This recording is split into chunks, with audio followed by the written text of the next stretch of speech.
and welcome to another episode of The Grindbin. I'm Mike Wood. I'm Michael Tanner. And I'm Bobby Trippett. And today we're going to be talking about 1982's Pieces.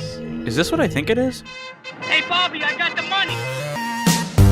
Dad, I made the tea. But you're a hooker. Get that goddamn thing out of your mouth. Why is it an actor? I don't know. Spooky got no real rhythm. Hello, Mr. Man. We're gonna play a little game, baby. I just love funny games. Get a little girl all hot and horny. This is Los Angeles. Oh, the hell with women's live. I'm horny. And maybe Daddy wouldn't have had to kill himself because he couldn't get it up anymore. What a shame. It's for jacking off. Come on, just step on the gas before we get green. Guys, we're here with Pieces. Bobby, I think this is one that you've been wanting to do for a long time. I'm going to go ahead and spoil this part anyway. I fucking love this movie. You have the, 3-disc special edition It's of two this? Blu-rays and an audio CD of the soundtrack. Yeah. And I bought one of the first 3,000 copies came packed with their own puzzle, which will factor into the storyline. If anyone who hasn't seen Pieces, we'll talk about it in a minute, why there's a puzzle that came with it. I love this movie. I first tried to watch it when I was in my early teens, maybe pre-teens, when I was a tween, as you will. Wow. I rented the VHS, and I got so bored with it that I turned it off. Wow. Only a little bit in. I was like, this sucks. And then I saw it again at an all-night horror marathon in a theater up in Santa Monica, and it sang to me. It's almost like it opened up to me. You know, like some bands, you hear it for the first time and go, meh, and then you give it another shot, and you go, this is brilliant. That isn't an opinion to have. Yeah. It is. Anyway, thanks for listening, you guys. Bobby, start the van. Yeah. So the estimated budget of this movie, $300,000, but it made $2 million. Damn right it did. In the USA. I wasn't even going to do Prices Right because I already know Bobby knows all the numbers and everything about this movie. He is the Pieces expert. I'm sorry, everybody listening. I'm going to have a hard time being biased. This movie is Being not unbiased. rated. God damn it. Start over.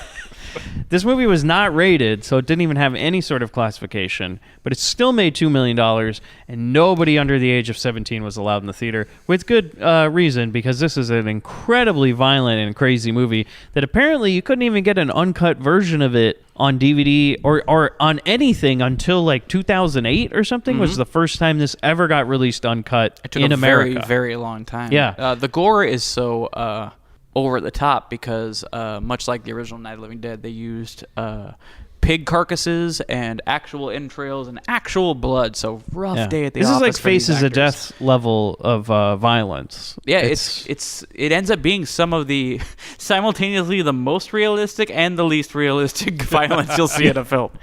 It has two taglines, one of which is, you don't have to go to Texas for a chainsaw massacre. And the one that I love, this is probably the best tagline I've ever seen for a movie, which is... It's exactly what you think it is. Which is a very good tagline. That first one, though, I take issue with because you don't have to go to Texas, but apparently you have to go to Spain where this was made.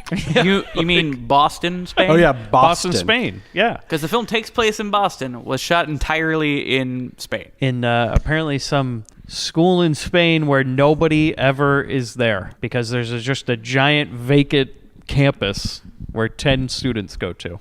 It's the most private of private schools. It's a very small town. The crew for this movie, Juan Piquer Simon, the director, 15 directing credits and 20 writing.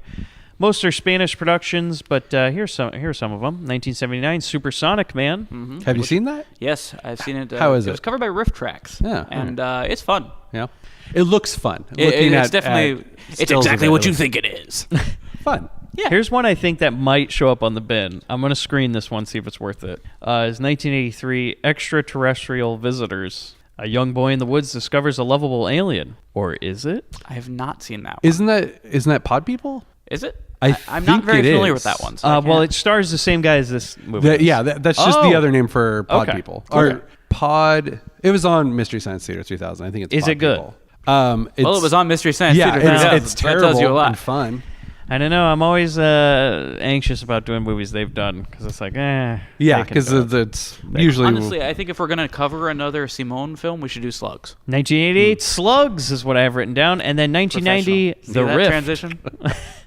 Have you ever heard of The Rift? I've heard of it, but I haven't seen that one. Have never seen it. But my love for Slugs and Pieces means I got to watch anything Simone does. So there's two writers for this.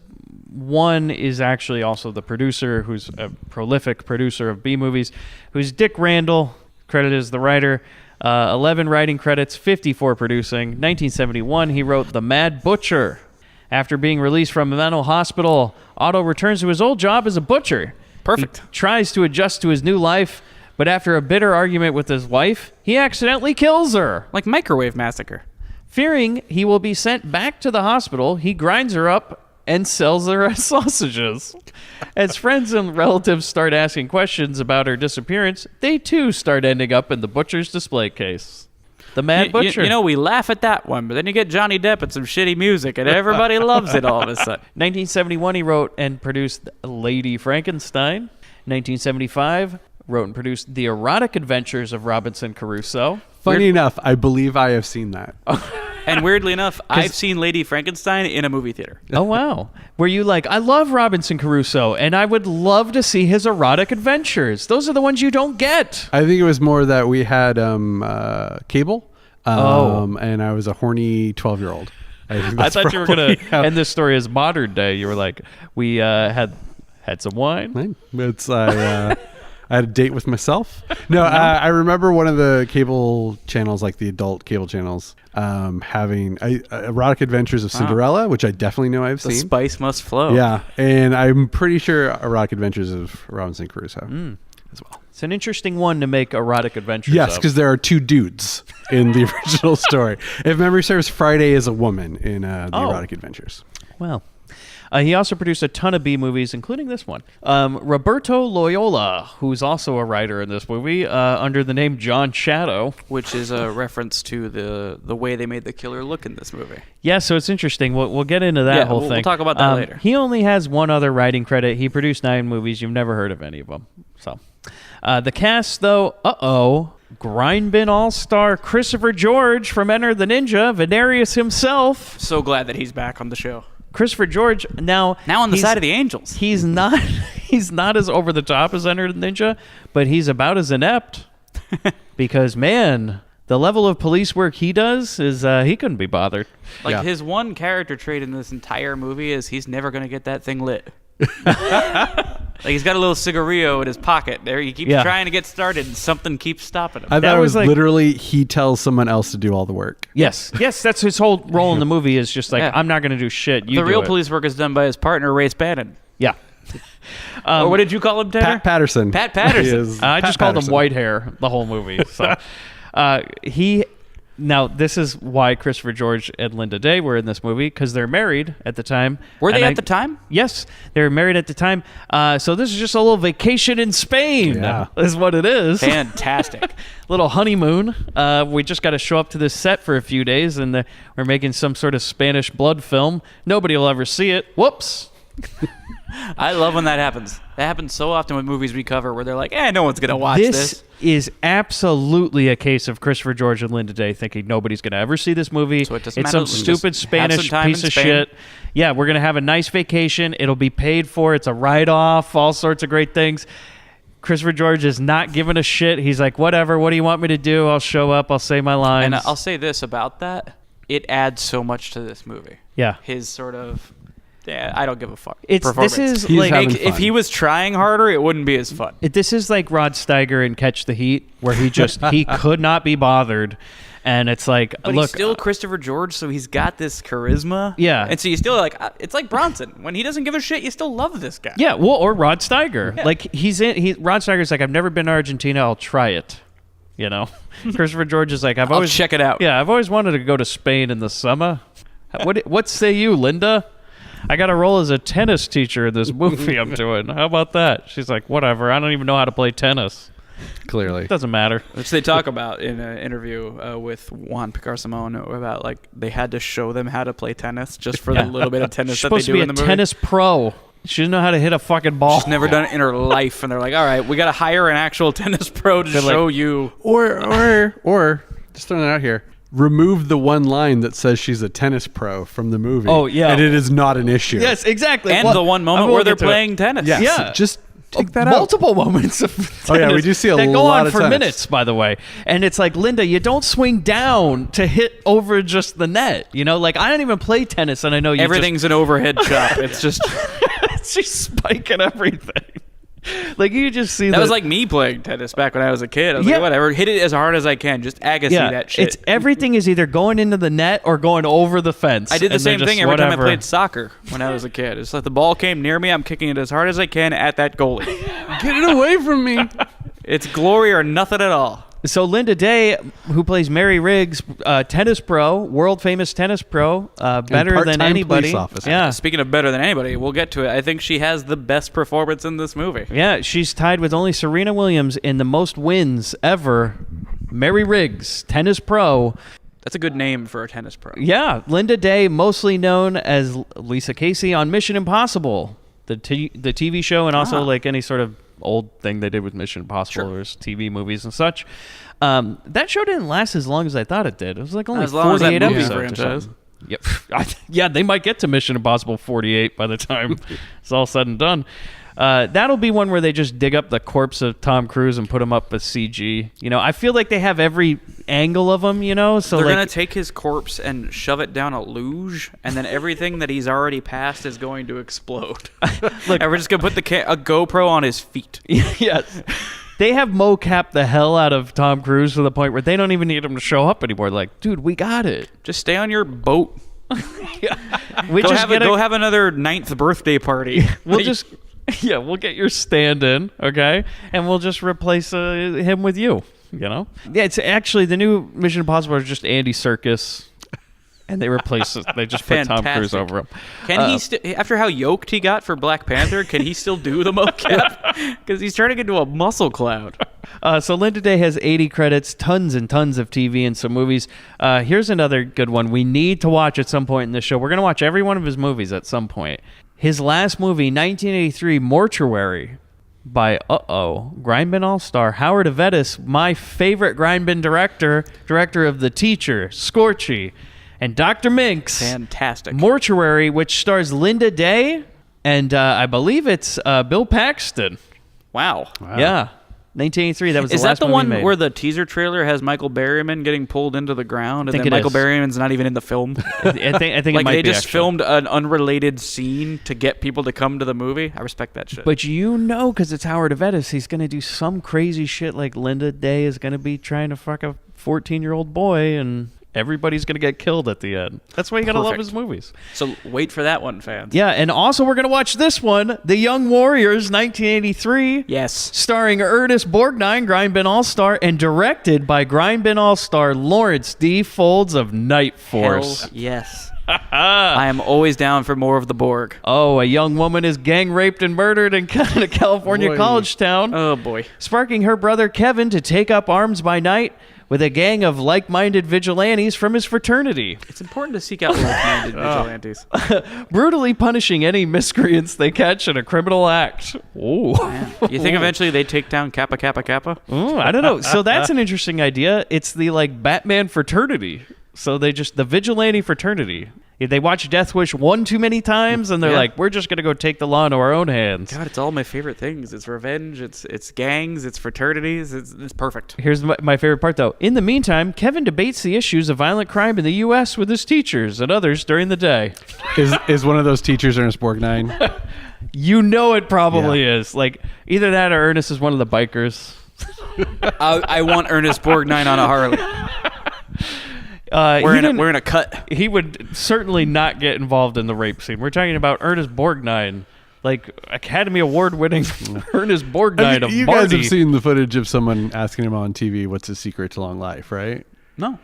Oh yes, yes, And he yes. We should just whispers drop that in. thinking- yeah. We'll drop it in. It was Drop on it Fox in. and Friends. Yeah, he drop said it in. To the show, but real quickly, you're 91 years old. You look fantastic. You look like you're in your late 60s, early 70s. What's the secret?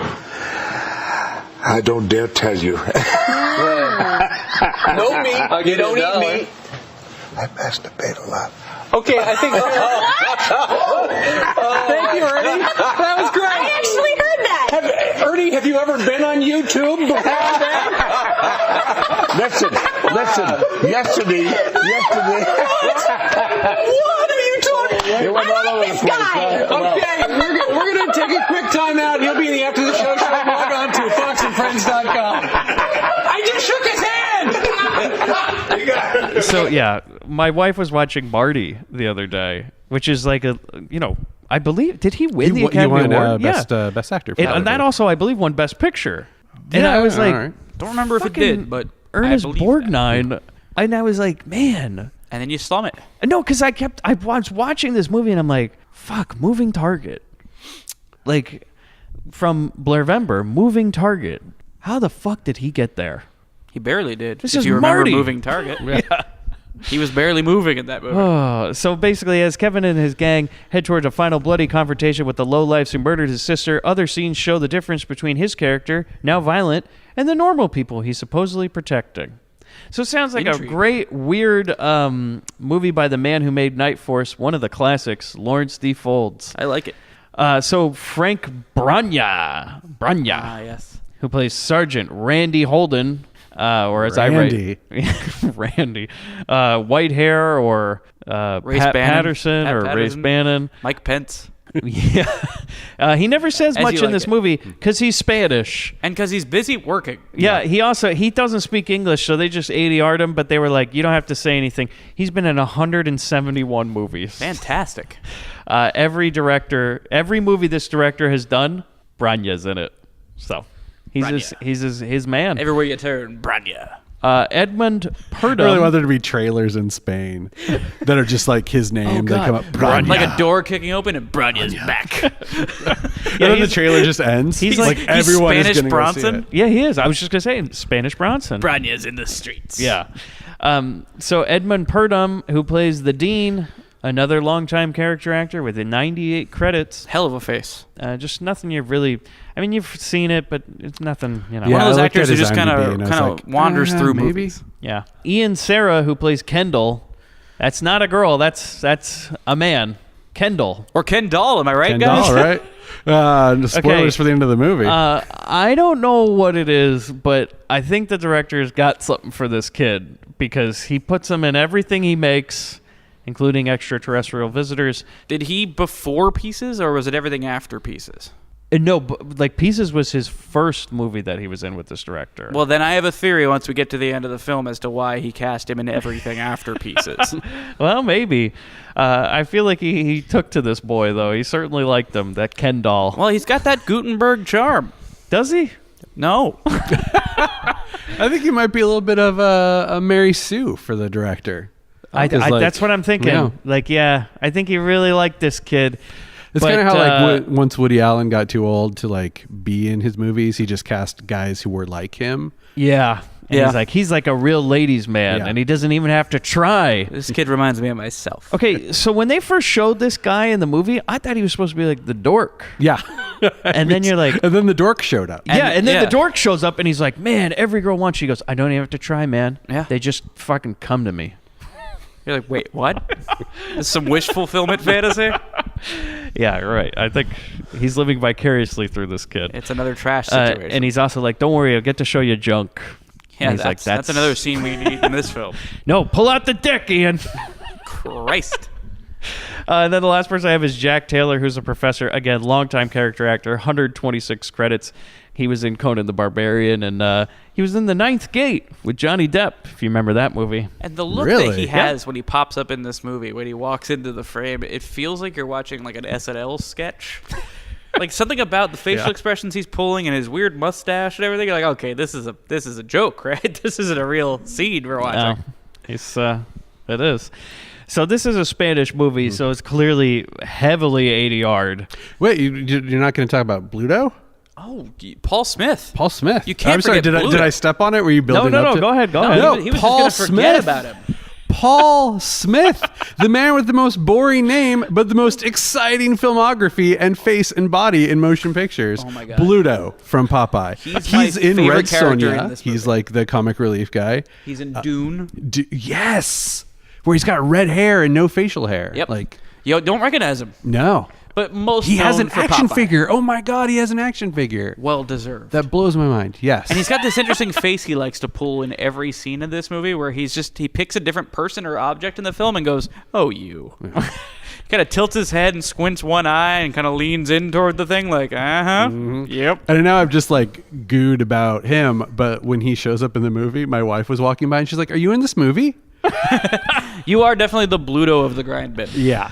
And I was like, "Thank you, my lovely wife, for Hey, You she know has who- a type. yeah." It's like She's looking for that Paul Smith. Yeah. Paul Smith, and I would say, oh my God, what's his name? The Italian, because he's like Bud Spencer.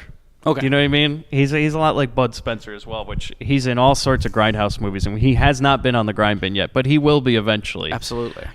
He reminded me a lot of him. What's funny is on the Blu-ray for Pieces, if you get the Grindhouse releasing one, I think on one of the old DVDs too, they sit down and talk to Paul Smith for like an hour and a half. Jesus. It's almost feature length of just talking to Paul Smith about his career. Yeah, It's because they just couldn't talk to him old-ass much Paul about this Smith movie. in like 2007, sitting in a recliner. And Oh, God. and Like in his going house? through, yeah, in Like his in his home, one bedroom in his North home Hollywood? in like Israel or something like that. Oh And- yeah. He's 'cause he didn't live in the States. Yeah, he's Israeli, if I remember, and he's in a ton of Israeli action movies. Absolutely. He talks about everything. It's a career retrospective of Paul Smith, and it's a great watch. It's on YouTube, actually. It's so long, they gave it its own title. Like, it's a short film called The Reddest Herring. So a little bit of trivia before we get into it. Oh, I won't say anything that's in it. The look of the killer in the movie. Now, I did all the research afterwards. I have not seen this movie before. This is the first time I've ever seen Pieces. Tanner, for you Same as here. well. Bobby's super fan. I am missed. He completed the puzzle and hung it on his wall. He's did. got it framed. My mom caught me. The look of the killer. Now, when I was watching this movie, I kept writing The Shadow because it looks like the comic character, the radio play Spot character, The Shadow. If you ever watched the Alec Baldwin wonderful film from the early 90s. I don't know if you're being sarcastic, but I do legitimately believe The Shadow is a wonderful film. Wow. Well, there's somebody. I kept writing The Shadow, heavy breathing Shadow. Mm-hmm. No, they modeled it after The Shadow. And that's why the pseudonym for one of the writers is Shadow. Yep.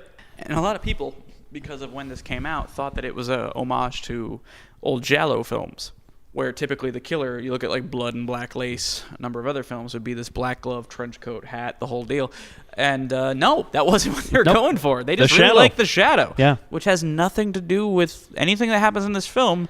They just decided, the what's he going to look like? I don't know. Fuck it. I like The Shadow. The Shadow's a good guy. I definitely got The Shadow, except for when there's a part where he's peeking through a window and he's in like a box, like a square, where it's like, oh, it's like Carmen Sandiego. Oh. Man, I never thought about that. Do it, Rockapella.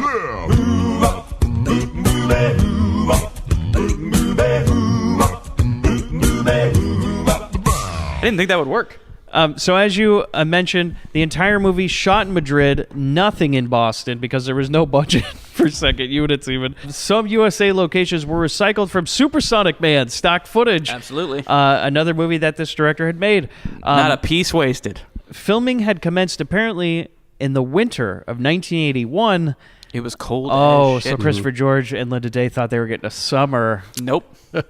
Oh man! But apparently they wrote this because the pool scene had an actress swimming in near freezing water. She almost died filming her scene. That's what they claimed. Yeah. Apparently, the director Juan says he owns the jigsaw puzzle used in the film. It was his own puzzle. Of course, he does. He was originally going to call this film feel like Jigsaw. The there's- original script was called that. That was the next thing I was going to put down. Chris Mann would have been very proud. As we know, Saw superfan Chris Mann, who's not on this episode. He's at home watching Saw. Yeah, he's at home watching Saw. If he'd only seen Pieces, I feel like he would have really liked this movie. But that's all I got. So why don't we take a listen to the trailer? Warning. What you will see in the movie Pieces cannot be revealed, cannot be described, cannot even be imagined. And you don't have to go to Texas for a chainsaw massacre. Pieces. It's exactly what you think it is. Pieces.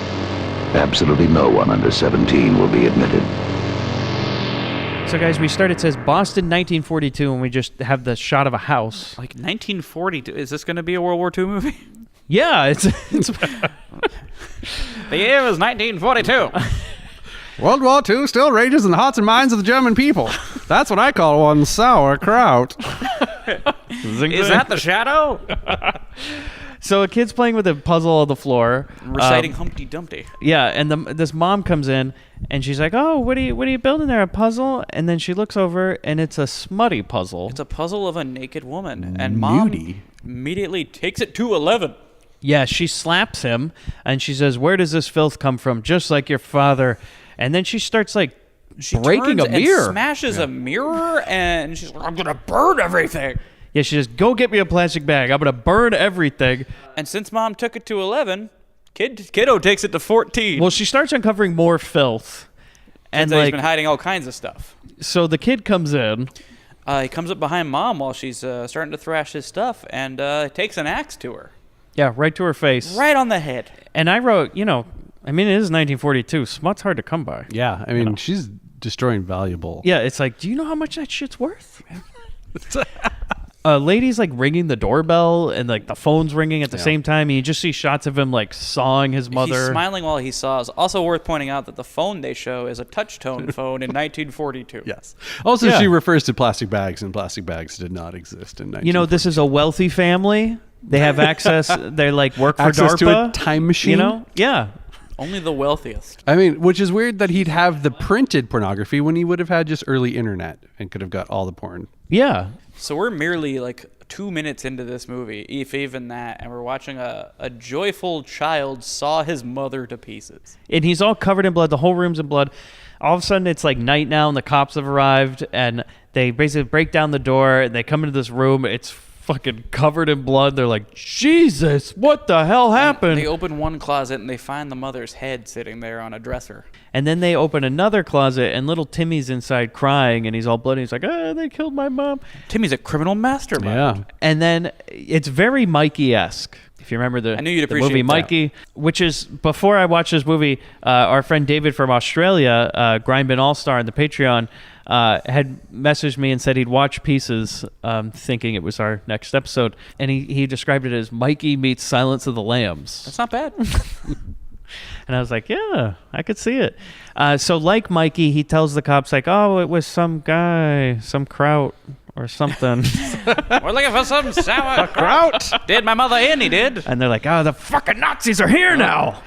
Cut. He gets away with it. Well, the lady who was coming over is like some sort of maid or something. She's like, oh, let me bring Mikey to his friend's house or something. She was some kind of caretaker / cleaning lady. And Yeah. I think she says his aunt lives nearby, and that's where. Yeah, she's like, it'll be fine. And so now that we've had this sting, we flash to the title of the film, Pieces, written in the blood font, but colored in white. Yeah, it's an odd choice. Not the way to go on that one. It no longer looks like blood, you guys. Nope. Cut to 40 years later. 40. That's quite the jump. Okay.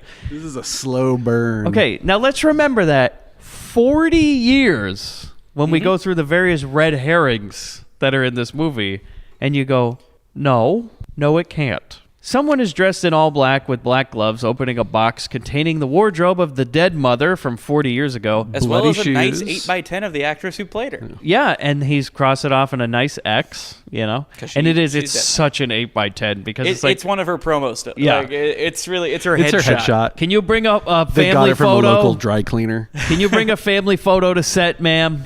And she brings her 8x10, and he's like, that's not what I asked for. But you know what? We don't have time. Yeah, fuck it. Also, we're not calling it back to set, so.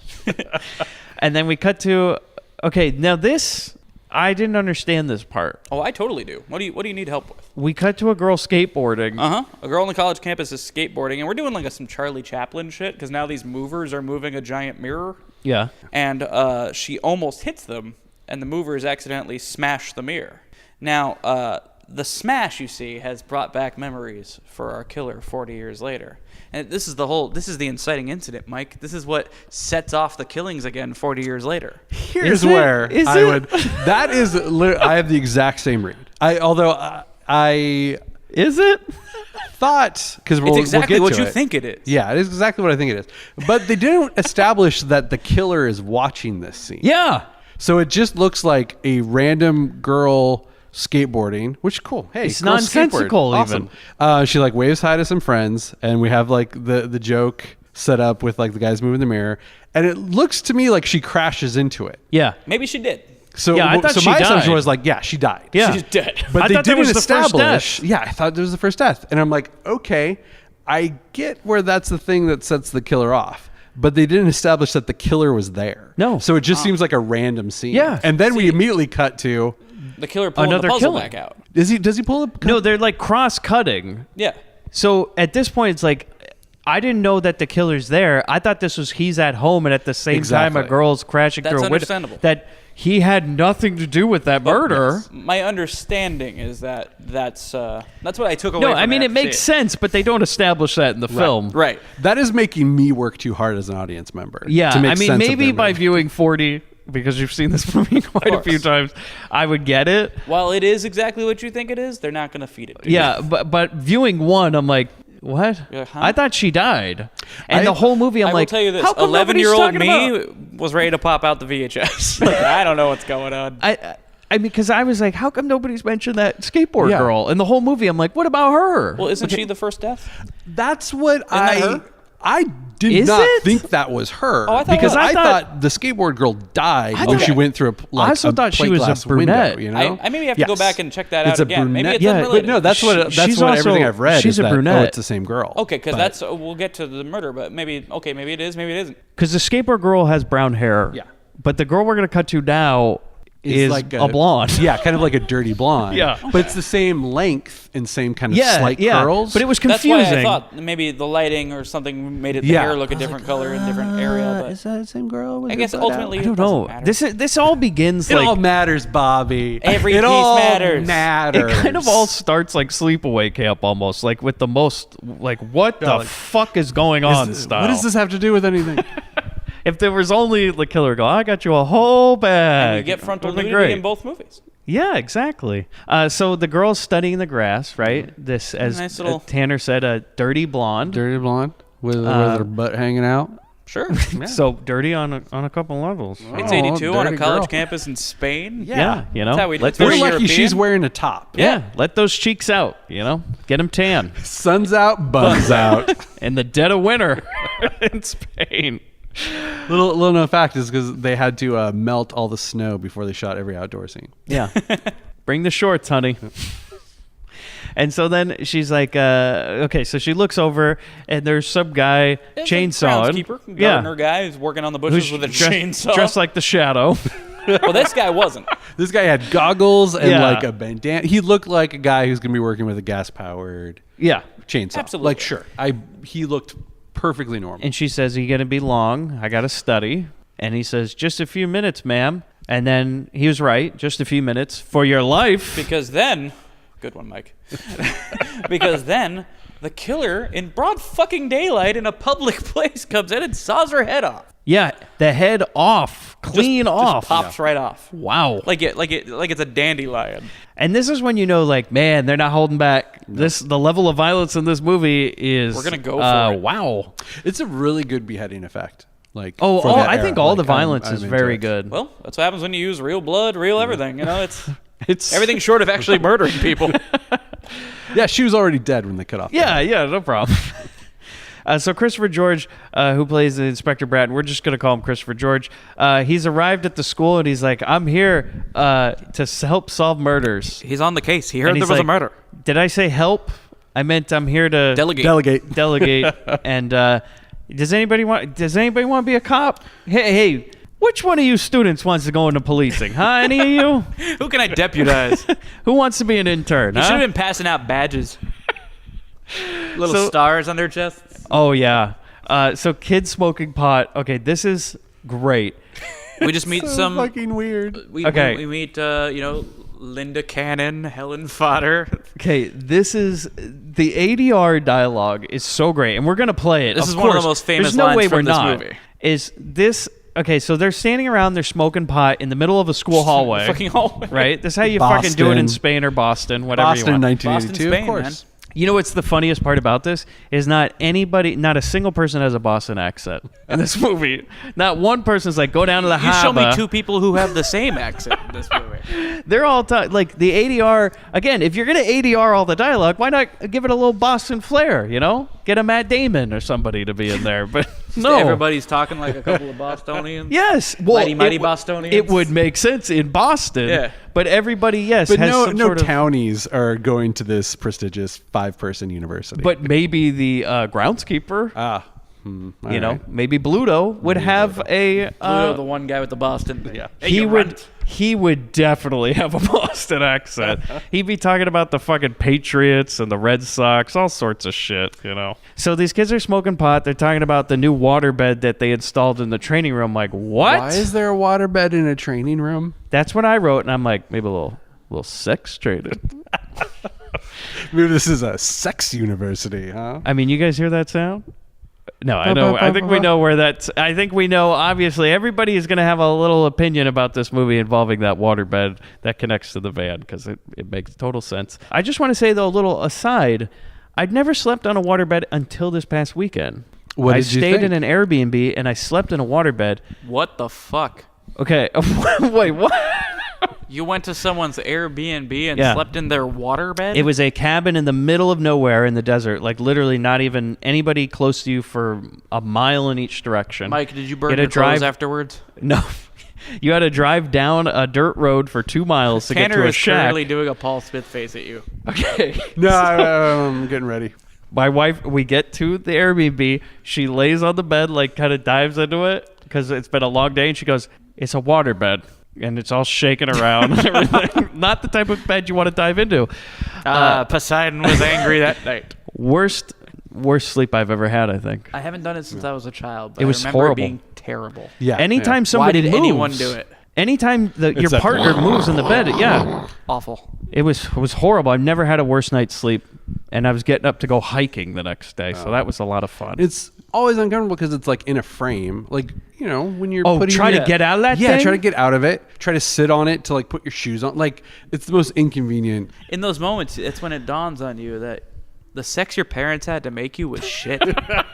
Like, oh man, I was conceived very uncomfortably. Maybe it's the shag that helps it, but I don't know. Waterbeds? No. Actually, have I ever talked about my theory about my conception? Oh, no. Let's hear this. Okay. Stop me if you've heard this one. My parents were both teenagers working at a campground in New Jersey in 1982. Oh, boy. And they snuck away for a little action. And, well, Jason didn't show up, so I did. So there's a pretty good chance I was conceived outdoors. Well, I'm very proud of this. that's do why you you feel love an the outdoor fresh air spirit? so much. I do. I feel that outdoorsy spirit. Yeah. A call of the wild. You're a real mountain man, you know? So I couldn't help but grow the beard. That's when I also wrote, Tanner, why would you install a waterbed in the training room? A little sex training. You know, Sex we don't know what training. this university Sex is, by university. the way. Yeah. Universidad de Sexo. So, girl, okay, here we go. We're going to play this. Sound of castanets. Girl number 1. Have you heard the latest? They've just installed a waterbed in the training room. Have you ever been laid on a waterbed?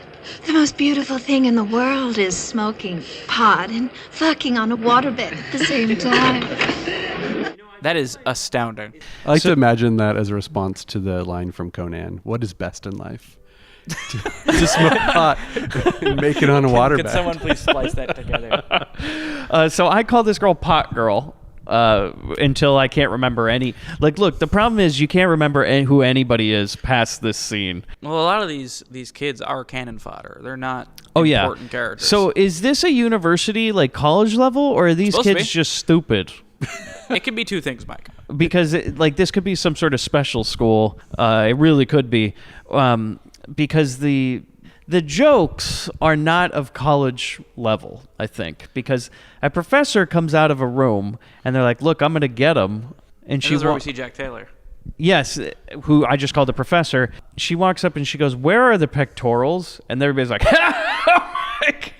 And like, Jesus, you're in college. Yeah, that's why I said, like, are they in college? And then he just looks at her chest and he's like, they're in your chest. They're bad. They're your That boobs. right there. I get Yeah. the joke. Okay. And she's like, oh, everybody Flexing. says mine are all messed up. He's like, they're fine. He should have said, yes, yours are weird. They're not wrong. Now leave me alone. And then the kids laugh and I write, huh, okay.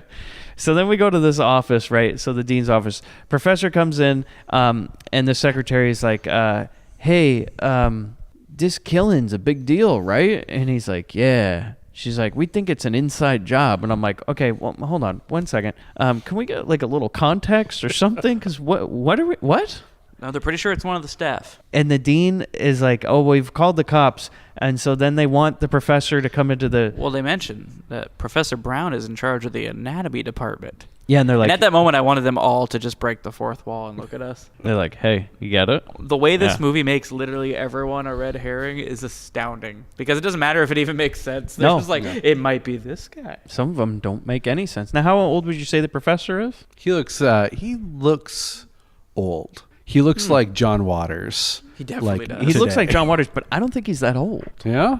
I think he's probably the actor playing him, I would think probably mid-40s. Yeah, that's old. Yeah. I mean, I'm almost old. Well, I mean... Like, Timmy would have to be a baby. Remember, we've jumped 40 years. And so what I'm saying is like, this guy's like 39, 40.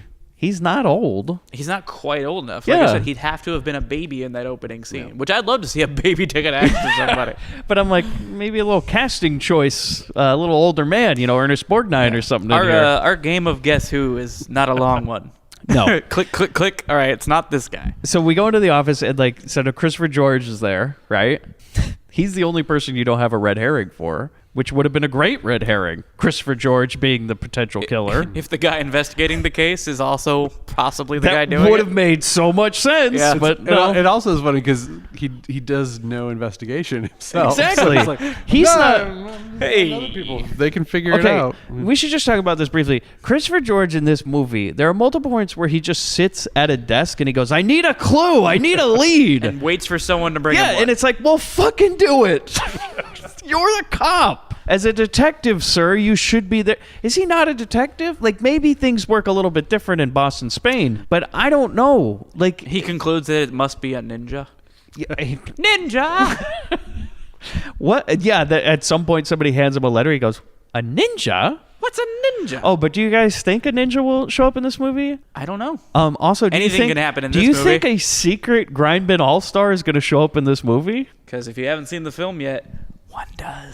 Oh, that's right. We're going to drop a bomb on people in the middle of this movie because this is the most strange connection to any other Grindbin movie that we've done. Turns out it's not what you think it is. We never would have come back to this. It's the least likely Grindbin All-Star, and I cannot wait to talk about it. Yes. So, okay, they're in the office, and Christopher George is like, hey, I'm a cop, and we're going to solve your case, okay? We got a headless girl, no problem. The police are on it. And the dean's like, well, I want to keep things quiet because I don't want the students freaking out or anything. And I'm like, okay, hold on. Let's just open this up. That murder was done in the middle of the day.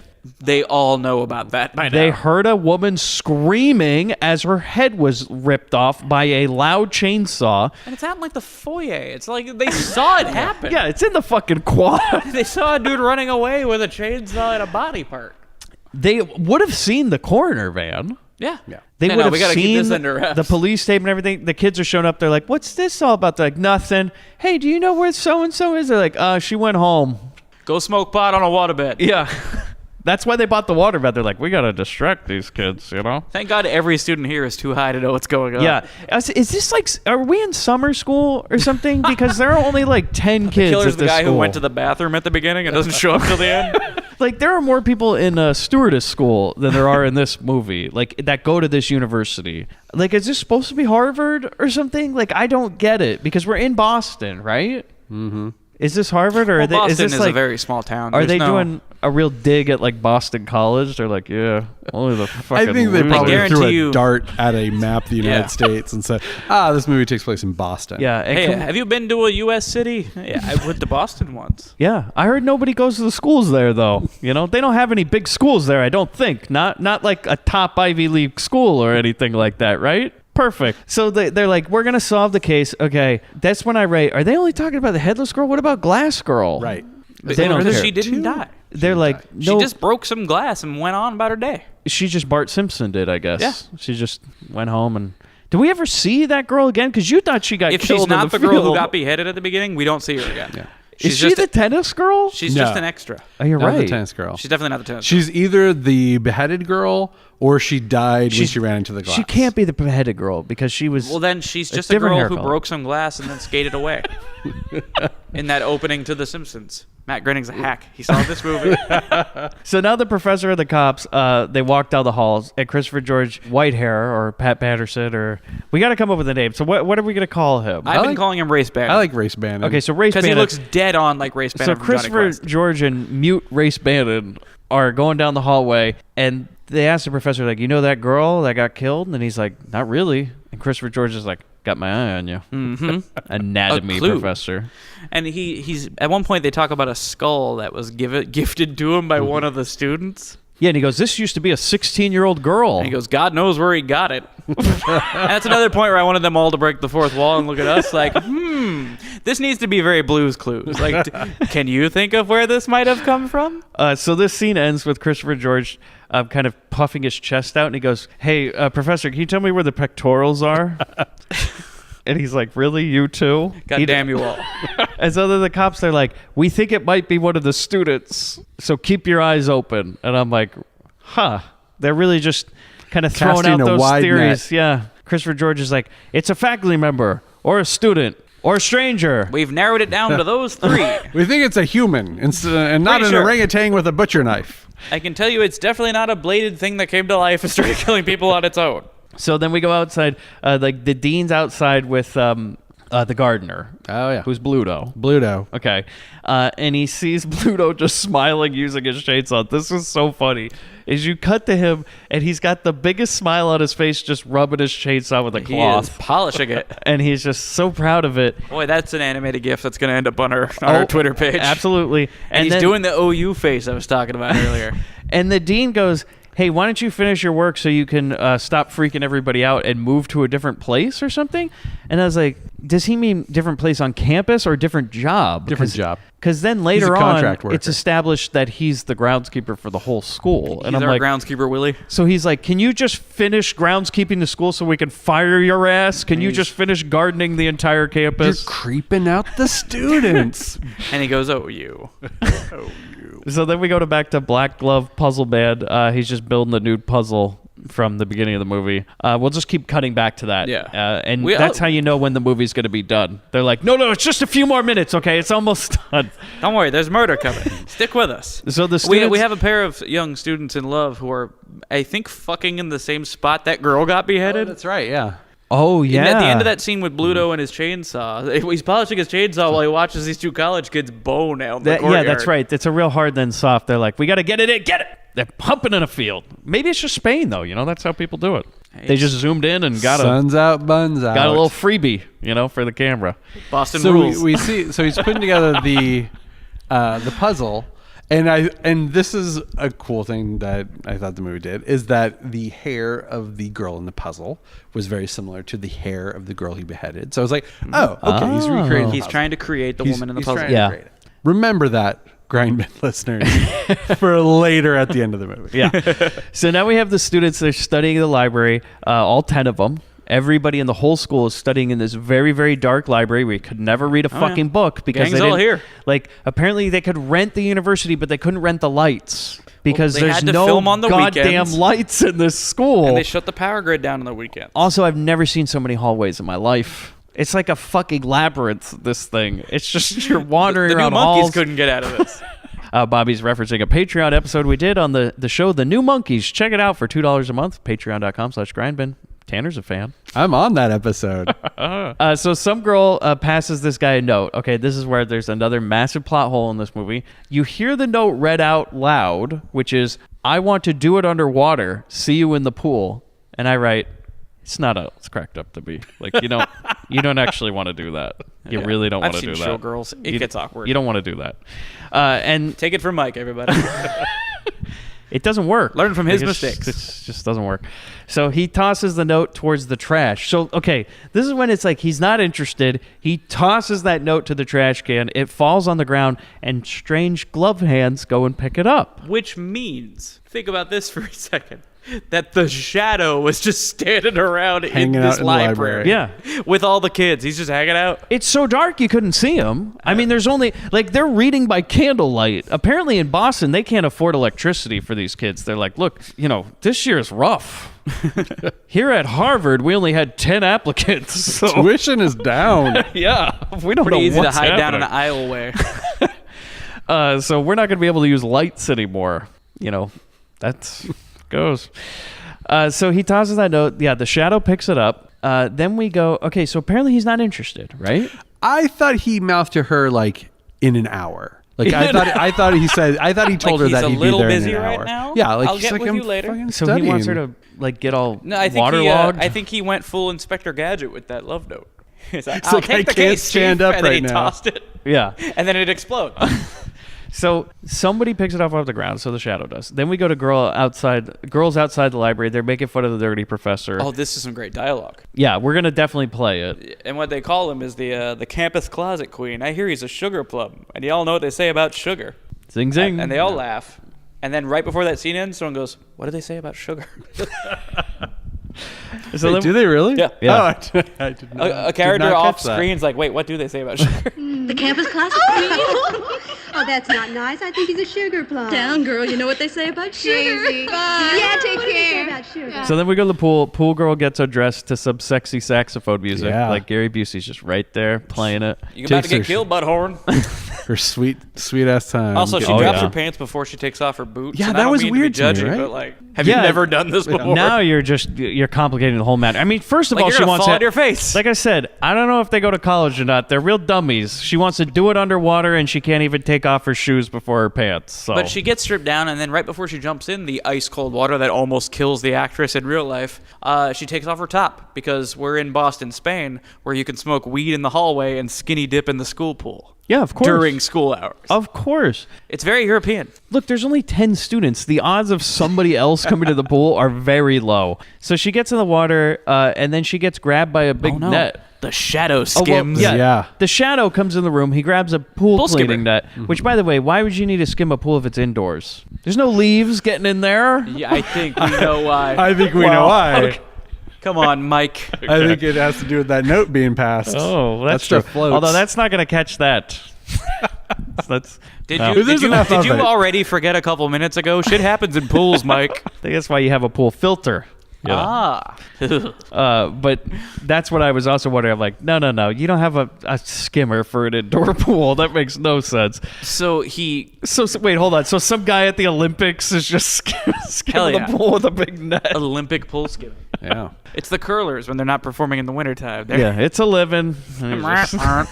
So she gets caught up by this thing somehow, and in her disorientation as she gets pulled up out of the pool, she starts trying to find the sexiest pose to die in. Yeah. Okay, She two succeeds. things about her getting caught in the net. Okay, he puts it over her head. All right, go underwater That's all I gotta do. because it's a fucking Instead, net. she just kind of grabs the rim of the pool skimmer and is like, "Oh no!" And yeah, she's getting pulled she's out. like, And her like changing poses while she acts all disoriented reminds me of when you watch a pro wrestling match. The guy's about to come off the top rope, but the guy's like in scooting position. into position.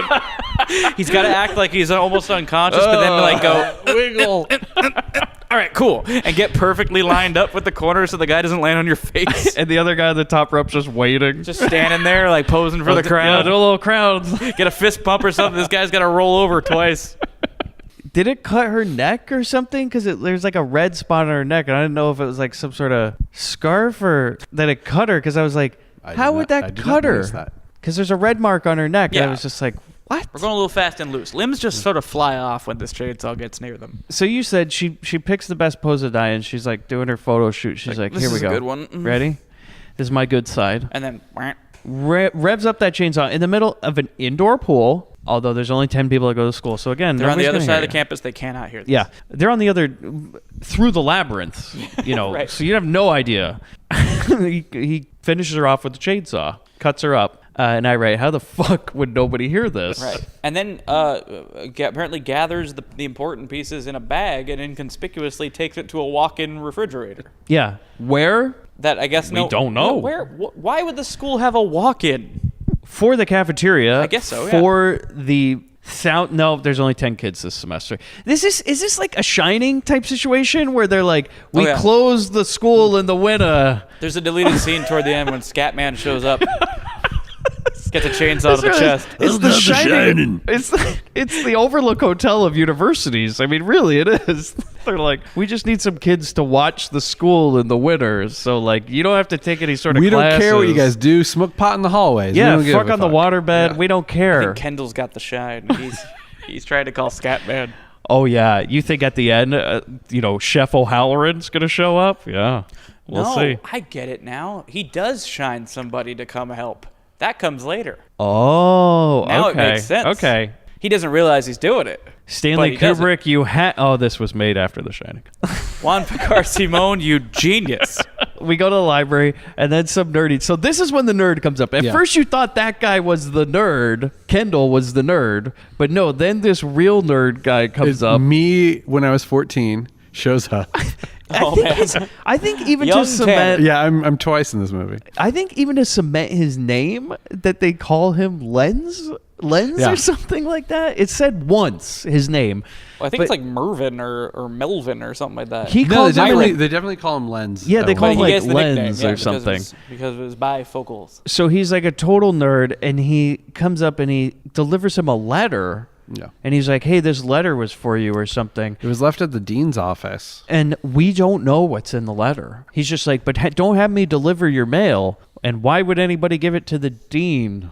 There's only 10 students here. They could have just handed it to you. Doesn't make any sense. We're like, what? And then he just looks at the letter and walks off screen. I'm like, excuse me, can we learn? Just somebody tell us what was in that letter. I thought it was the note he gave the girl earlier. So she gave him a note. Yeah. That said, I want to meet you in the pool. He threw that away, and then somehow it was re-delivered to him.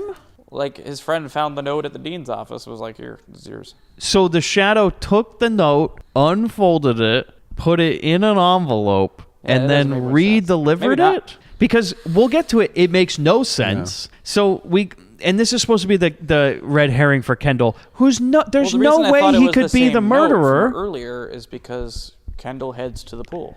Yes, but this is the thing.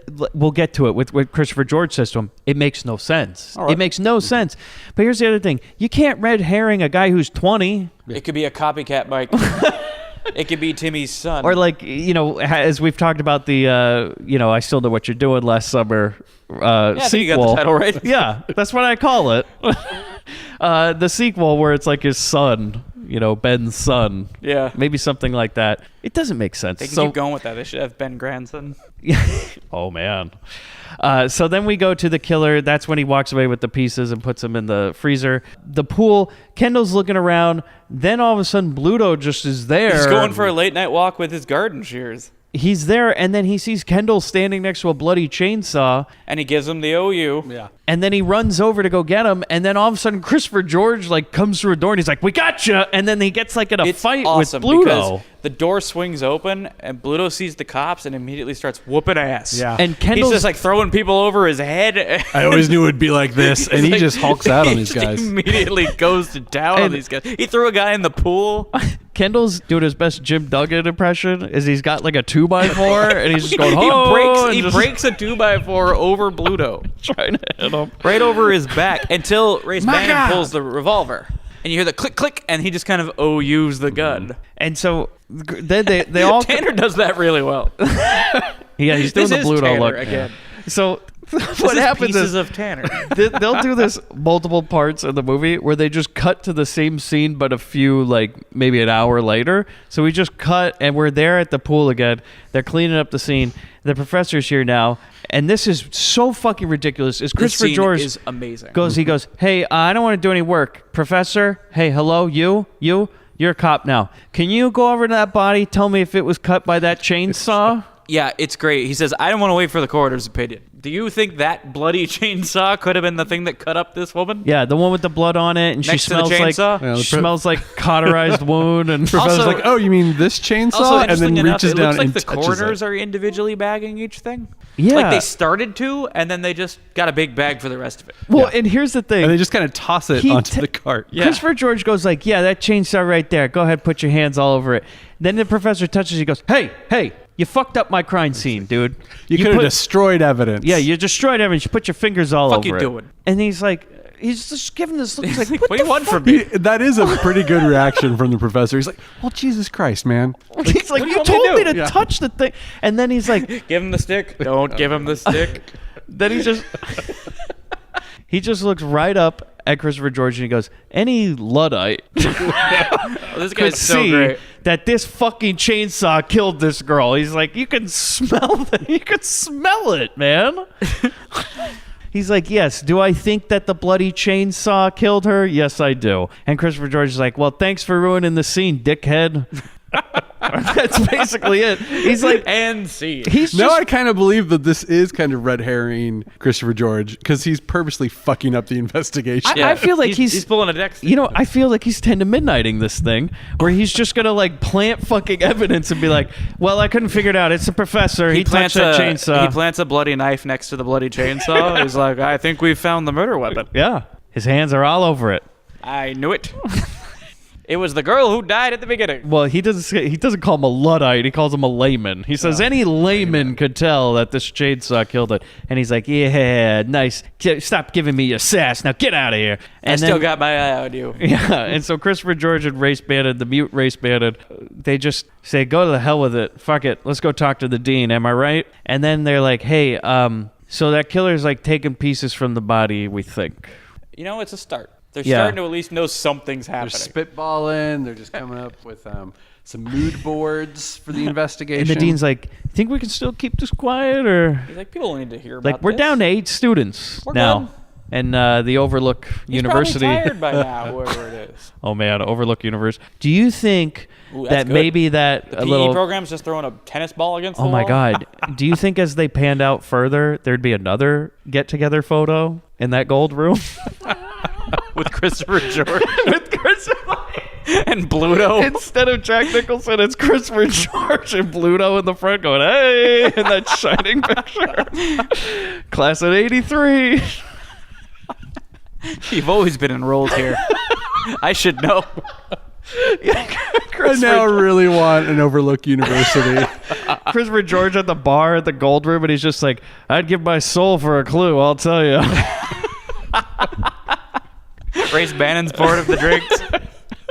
Okay, so then we go to the dean's office. Christopher George and Race Band and the Mute tell the dean, they're like, hey, we're going to put 2 police women, two police women in the 2 school. undercover agents in this school. And we're going to go undercover, and they're going to catch the killer. And I go, what? Because we're pretty sure the murderer is someone on or around campus. Yeah. So the killer is either at the murder scene or near the murder scene. I would have liked it if he was like, well, why don't one of you just, because you're already on the case, why don't one of you just stay here or Just hang something? out. He's like, no, I got stuff to do, paper. I'm busy. Work. And so then George says like, hey, I also want to meet that secretary and Kendall and the nerd whose name is Goggles. He's like, I want to meet Goggles. Cut to just all those people in the room. Yep. Could have just had that happen. They should have done one of those clock wipes. Hey, what? Okay. To them sitting there. Then there's like a 3-minute conversation about the letter that was delivered. And he's like, now why? Hold on. Somebody gave... Christopher George is even confused. He's like, hold on. Now you're telling me in the script that it said you delivered that guy a letter that he had already read, and then somebody took it and put it in an envelope and re-delivered it to him? And he's like, well, why didn't you go to the pool when you read the first letter? But then you got another letter. And then he says, the killer wrote that letter, and he wanted you to stay away from the pool. And I write, what? It's his Wait, hunch. what are you talking about? That The letter that we've seen says, "I want to do it underwater. Meet me at the pool." So is the second letter saying We don't know what's in hey, it. Kendall, don't come to the pool But then until Kendall- later. But then give Kendall him the stick. Don't give him the stick. But then Kendall did go to the pool. Yeah, Crystal told him Immediately to go after later. reading that letter. You think he became the campus stud by always doing as he's told? That's what it was. She's like, you got to do the opposite. I forgot. Damn it. The only way to get he's Kendall, gonna zig when you tell him to zag. you got to pretend you're not interested. Right. It's the chase. Because we'll never know what's in that other letter. Doesn't matter. But Christopher George just says, look, the script told me that the killer wanted you to stay away from that pool, so that's why he gave you a note telling you to go to the pool. And Kendall's like, well, this makes perfect sense to me, officer. And he's like, good. I like you. Christopher George, this is when he immediately, he looks over at this young boy who the director is, as you Mary said, Mary Suing, and he's like, son, I like you. You're a good-looking boy. I bet you're a ladies' man. Have we already had the scene with Goggles and him where he talks about how the ladies just flock to him? Yeah, it's where he calls him Kendall the campus stud. Kendall James, the campus stud. Yeah, Kendall James, the Kendall campus James stud. sounds like an adult film star, Now, too. They should named we that well. explain what Kendall looks like? Like we said, he looks like the nerd. His hair is of Steve Guttenberg, I guess. He's got the Guten perm, and he's just like a skinny, regular-looking dude. Yeah, he looks like a kind of Gutenberg's Jason Schwartzman mix. Yeah, if they were a dog. And for some reason, Christopher George has taken a liking to him, like all the other girls in campus. Oh, that would have been a sleepaway camp twist. Yeah, well, Christopher George rips off his trench coat. How about me, Kendall? Look at my pectorals. Yeah, where are they? And so Christopher George, he basically is like, look, I like you now, kid. I know you aren't the killer because you're not over 40. I did basic math. Well, they don't know the killer is, from... Well, but that's what the script told Christopher George because he didn't know he's playing Christopher George the person, not the character. He doesn't know. He was just told to show up. This is his vacation. Like his own private Westworld vacation. Yes, he was. Yeah. He's like, you are all hosts. Yeah. And I am the guest, and we're working out my... He's like, I hear Spain's lovely. I hear Boston, Spain is lovely in the wintertime. And so, yes, he's taken this young lad, this young, sexy boy under his wing, and he's going to basically deputize him. He's like, you'd like to be a cop, right? Want to hang out with me after hours? Maybe get a few drinks. Yeah. We'll talk about the case. Talk about other cases. I know a very exclusive bar downtown. Yeah, what's great, though? We don't even have to talk about cases. After a while, we can just start talking about life, Two guys talking. Well, maybe we have our shirts on, maybe we don't. You work out a lot? You're looking pretty cut. Why don't you tell me about all those girls you hang out with, huh? Give me some details, right? Those girls are so boring, right? I used to be a lot like you, the real ladies' man on my campus, We got a lot in common, me and you. So then they say, fuck it, aerobics class, huh? Because it's the 80s and we got to shoehorn one of those in a movie. Oh, yeah. Dance. Heavy breathing from the shadow outside of a classroom. Pervs. So we just watch about 4 minutes of a aerobics class and then they break. And you know what, guys? Hard than soft. Mm-hmm. Because one girl stands up, she goes, yeah, I got to take a shit. The real line is, I gotta go use the John. Yeah, which is basically I gotta go take a shit. But then the John is 8 hallways away. Yeah, okay. It's down the stairs through a corridor. This is in a different building. building. Man, this fucking building in Harvard. She goes to a different movie to take a dump. You think by the time you get outside you can graduate from Harvard. That's why it's so hard to get in. It's so hard to get out. Am I right? So yes, it's just an endless series of hallways and doors and shots of feet. Yeah. Walking down steps. This bathroom is a good half mile away. Yeah, I'd be tired by the time I got to the bathroom. I would have shit myself by the time I got to the bathroom. Yeah, exactly. One girl, she later in the movie doesn't even wait. So she knew she couldn't get there in time. Fuck it. It's the thing I enjoy most in life. The shadow follows her down about 10 hallways and doors, various doors. Who? They should have had the breathing get heavier. As it went on. And then a couple God damn it. Jesus Christ, where's the fucking bathroom in this place? So we finally get to the John, and another girl is there and scares her. She finally gets there and it's occupied. Yeah, nothing comes of this. We just cut to... We're just killing time. Is there a police station? Oh, yes, that's right, because Christopher George has now brought his young ward, Kendall, the ladies' man, Kendall, the lady killer, over to the police station, and he's like, hey, we're going to go meet this Mindhunter doctor. And this guy who will only show up this one time, I believe, in the movie, is like, I think he might have another scene later, but yeah, I don't it's really essentially just remember. in this scene. He's like, hey, I'm important. This is like in New Year's Evil, okay? When they just have the random guy show up for one scene and go, I'm a criminal psychologist. And like lays it all out for you. Yeah. And so this guy's like, yeah, we got to kill her. And they're like, okay. Right. And Christopher George is like, well, that's all that was written on the paper. I don't know. You guys take it from here. And then he just leaves the scene. He's like, a killer. Starts writing that down. Christopher George walks out of the scene, pats Kendall on the ass, and goes, catch you later. And then we just cut to Christopher George now talking to a lady. And he comes up to her, and they're just having a conversation. We don't know what about. It's his wife. Yep. So it's like they're talking about their dinner plans for the night. Basically, yeah. And then Kendall just comes up and goes, hey, I'm done with that doctor we'll never see again. And Christopher George is like, great. Did he say anything? Fuck it. I wanted to show you this lady, Mary Riggs. This is Mary Riggs. Well, the way this goes down, actually, is they're talking about how she's going to go undercover at the school. Yeah. And then she's immediately recognized by Kendall before they're even done explaining that she's going to go undercover secretly. Again. He's like, hey, aren't you Mary Riggs? Like, damn it. Why are you telling a student that she's undercover? You've blown her cover. Well, because I don't think he was supposed to know who she was to begin with, and he immediately made her, and so they're like, okay, now you're in on this. Because he says, and we're going to play the line, Mary, Kendall James. I'm real pleased to meet you. I try to catch all your games. What's a tennis champion doing in this place? This place is my living. What? You mean you work here? I sure do. There's a lady I was telling you about. Mary's going to work undercover at the university. Meet your new tennis coach. Oh, boy, that's great. Look, I really appreciate you letting me help and trusting me. Get you on campus. and I'm like, okay, whoa. And he goes, what are you doing here? And she goes, my day job, my real job. You know, women can't be athletes. Can't make a living doing that. Yeah, come on. Being I'm a champion athlete. Yeah, I'm not on a box of Wheaties. I don't get that money. I got to be an undercover cop for my day job. You know what? I'll watch that side story.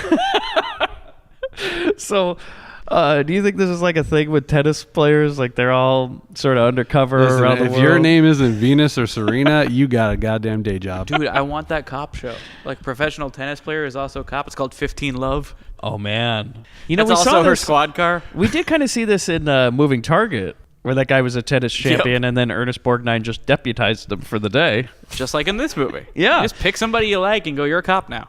So Christopher George says... she's a cop. By night, she's still a cop, but she also plays tennis very well. And That's exactly what you think it is. Tuesdays on CBS. 15 Love. Now, here's the thing. Christopher George says, meet your new tennis coach. Okay, so what happened to the old tennis coach? Just... maybe she was that girl that ran in the mirror. I mean, we don't know. Also, this school is so loosey-goosey, I completely believe that the tennis coach skates to school in the morning. Also, You know, I would that's- think maybe you get paid more to be a tennis instructor at a university than that undercover cop job. Yeah. So maybe you just go do that. You're as full-time. likely to get murdered. Yeah. I mean, and then you don't have, not being, also, this seems like a very...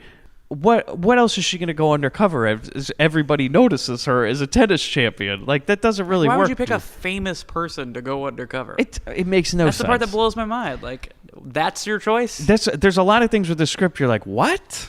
No, that was pretty much the only thing. But it's great. That's what makes it so enjoyable. So then George pretends dumb when this Boston Globe lady, so I just put the Globe lady comes up. She goes, hello, I'm from the Boston Globe. I want to know what's going on at the university. He goes, what? What are you talking about? I hear there's been some murders. What? He's like, murder? I don't know. I don't even know what murder is. She's like, what about these rumors of a maniac? And he kind of gives her like, that happens on every college campus. Yeah, she's like... Like, so what else is new, lady? There's always a guy dressed like a comic character running around with a chainsaw. There are some strange things going on at Overlook University. He's like, nah, not that I heard of. Boston in the winter. It's people go a little mad, And he says, look, I'm busy, I think. And then he just walks off scene. And I write, okay, she's a newspaper reporter. The coroner reports are public. She would know damn well. And what about the obituaries? So now what she's about got the the scoop parents? that they're trying to cover up the murders. Which is such an interesting plot thread. That does not matter. Nope. Does not matter. Oh, better hang on to that dog ear, that page, because we're going to come back. No. So then George just gives her the cold shoulder. Yeah, runs off. And he basically says, kids will be kids, fuck it. Yeah. So then we go to a tennis match. Yep, for 4 minutes, we watch Mary play tennis. And we have these great crowd shots of everybody turning their head with each hit. So all the 10 students are there, and like the whole faculty and everybody. This is your everybody group that goes to photo school for the Overlook University. Yeah, class of 83. As they watch her and a student just play tennis. Yeah, and she poorly. She apparently kicks this student's ass, but nobody's winning. No. The balls just keep flying over the fence. They're like, how do you... Eventually, do you just, when you run out of balls, the game's over, Fun right? thing, the all-night horror-thon that I saw this at, the entire crowd did a politeness clap every time that she scored in this game. That was fun as shit. So the dean, okay, then it ends, right? She wins. Mary wins. Of course she wins. She's the fucking tennis pro. Like, she's so good, she doesn't even have to move. She just stands in one spot. And spikes it every time. Everything's overhand. You come up with a plan against that. You can't. Everything you've learned about tennis, she's doing the other thing. Yeah, well, she's the pro. What do I know? So then the dean's like, hey, I got to ask you some questions, including, weren't there supposed to be 2 of you undercover cops? That's what it told me in the script. She's like, oh, this is the damnedest thing. We couldn't afford the other actress, so it's just me. It's just me. Don't know why we included that line about 2 people. No we reason. filmed it before, and we're not going to go back and film it again. So we had to put this line in here. It was an 80-yard line, so they chose to still keep that in. It wasn't like there was footage like, well, we can't get rid of the footage of them saying 2. It's like, no, they dubbed someone saying there'd be 2. And it became a whole did they do that? non-existent, like they do a whole plot hole on why they didn't have 2. And so then the Globe lady comes up and she goes, hey, what's going on here? And they're like, what? What are you talking about? I don't know. Yeah, the dean's like, just playing tennis. What are you talking about? Get out of here. Fuck off. Are there real things happening? Yeah, he's like, go work for a real paper, huh? Boston Fake Globe. news. Who's ever heard of you? Get out of here, fake news. So then the dark room, I read dark room, fancy home or office, dark figure builds more puzzle. That's it. Late night aerobics session, the John girl. We're padding this out with puzzles and dance. Here's where I start to take a lot of issue with the movie. Okay. All right. What's up, Tanner? So we are back to the dancing girl. Yes. Yeah. She's a dancer. She is dancing. Yeah. She missed the rest of class because she was on the toilet. On and the now toilet she's 'cause she got to had finish the the rest of shits. it on her own. Yeah. Continue describing, and then we'll get to why I have issue with it. Okay. You'll chime in with where you had a problem? So she's practicing. The shadow's there, heavy breathing. She gets scared and runs down all these hallways. Fortunately, she knows them pretty well at this point. He slowly follows. She doesn't know it well because she just keeps going through door after door, going like, "What's in here? Oh my god!" What a closet! It's like a fucking Muppet Babies. Yep. Like she's walking through various things. She gets to some sort of glass elevator. The Wonkavator? The Wonkavator. The Wonkavator. Wonkavators go all the ways. And the killer is with her, and apparently she didn't know. Okay, basically what happens is they get into this elevator, and she just turns around because she knows the killer. She knows him. She acknowledged him. She's like, "Oh, hi, I didn't see you there." Now she doesn't see the 5-foot fucking chainsaw that he's holding in his hand as he enters the elevator, the Wonkavator, with You her. get somebody dressed like the Shadow. Yeah. Holding a chainsaw, and you got on the elevator? Yeah. And then all of a sudden she goes, "What's that for?" Oh my god! Here's my issue. Okay. The killer chops off her arms. Yeah. Her arms. What is this character?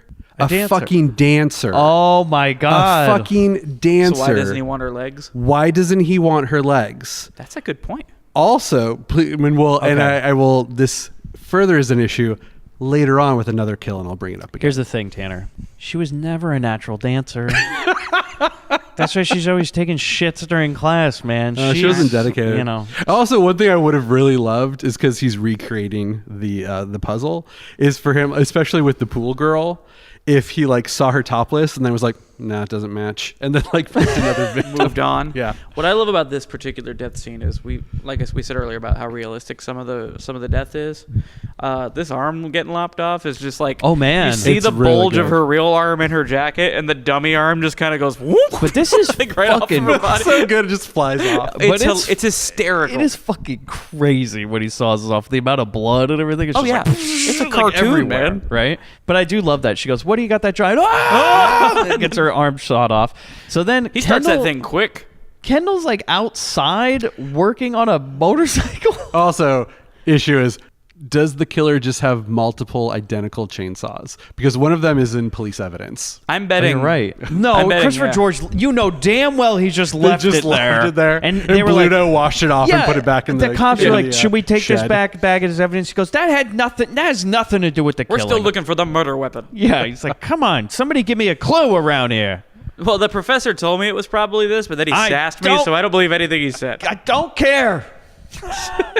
I mean, he is as inept as Venarius. Like, really, he is. And it's almost the same character. Like, he just moved on from Boston, Honestly, Spain, and went to the Philippines and was like, fuck it, I'm going to be a rich man in office. George might be my favorite actor. Oh, he's great. He just it absolutely does not care, knows...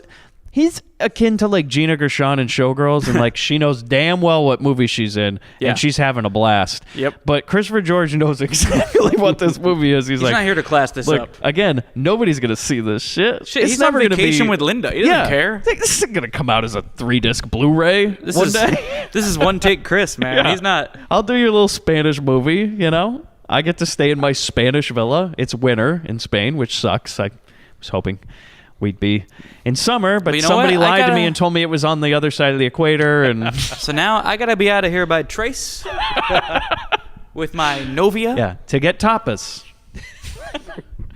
And so then, Por favor. yeah. Okay, Kendall. Rapido. By the way, Kendall in pitch black is working on his bike, not under any sort of light, just in the middle of night at Boston College at Overlook University, just working on his motorbike. He just hears the screams, and then he runs inside with 2 cops who are just there at the school. They're just hanging out. And Officer O'Malley's just making his rounds. And they just run in. They find the dead girl. Oh, they okay? were too late to save the her. not dead girl.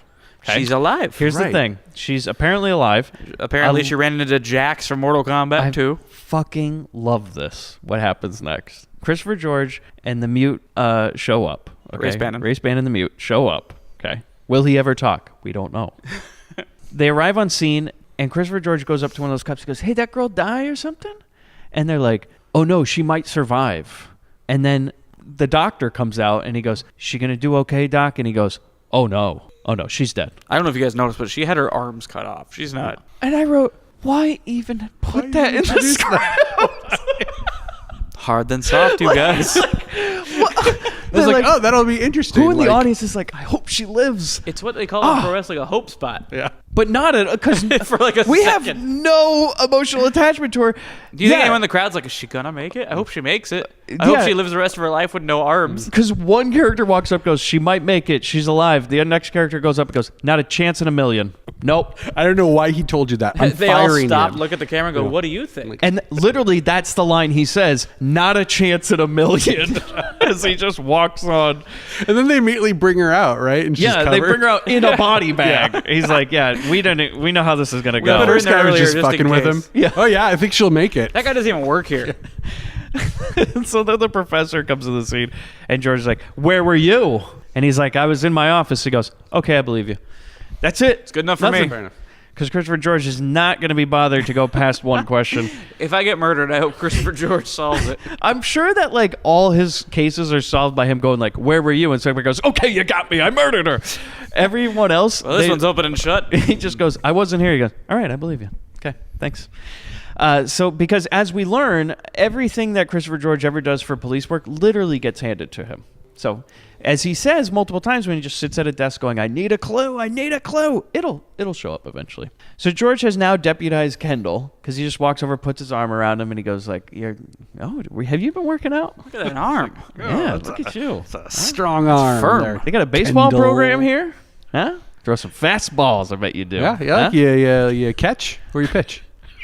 What do you do, Kendall? What do you prefer? Yeah, just tell me. Maybe we'll go play catch sometime, huh? So, Kendall, Swing our bats around. Sliding to third base. I really like you, and I think that you should be a cop now. So why don't you keep your eyes open, huh? I'll get you a little badge at the thing. We'll go figure it out, you know? And then all of a sudden, Bluto just shows up, and he gives a look. He's like, I think... I'm out of jail, bitches. Yeah, he's like...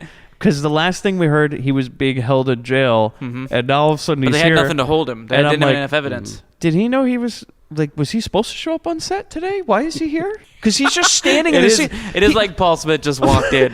Yeah, he did. He just walked He's in. like, ready for my scene. They're He's like, you're like- not in this scene. Somebody told Paul that craft service was starting, and he walked in. He's like, "Is it? No." And that's what he's giving the look. He's going, "Yeah." To the director, he's like, "You got me." And they're like, we don't have time to reshoot this.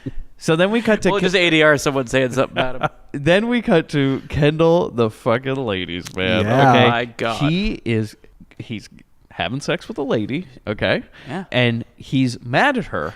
For climaxing too hard. Yeah, she's like, She got too loud with it. "Oh my God, Kendall!" And he's like, "Shut up!" And he's like covering her mouth. He goes, God damn it! Somebody's gonna think you're sleeping with Chainsaw Charlie." Terry Okay. Funk? I know. I was like, yeah. And in this scene, if you pay attention in the background, he's got two movie posters above his bed. One is Friday the 13th. Nice homage. Two, weirdly enough, is a movie called King Frat. Oh wow. They don't show that poster in full. You kind of have to know the poster. Stay tuned, listeners. Yeah, future You Grindbin may or may episode. not hear an episode about King Frat. So then, this is definitely the director's favorite part. Yeah. Is he goes, "Get out of bed, Kendall. Kendall, get out of bed, huh?" And just walk slowly in front of the window. Yeah. Little wang We in the lit it moonlight well. shot. Yeah. We get a nice dong shot. Why?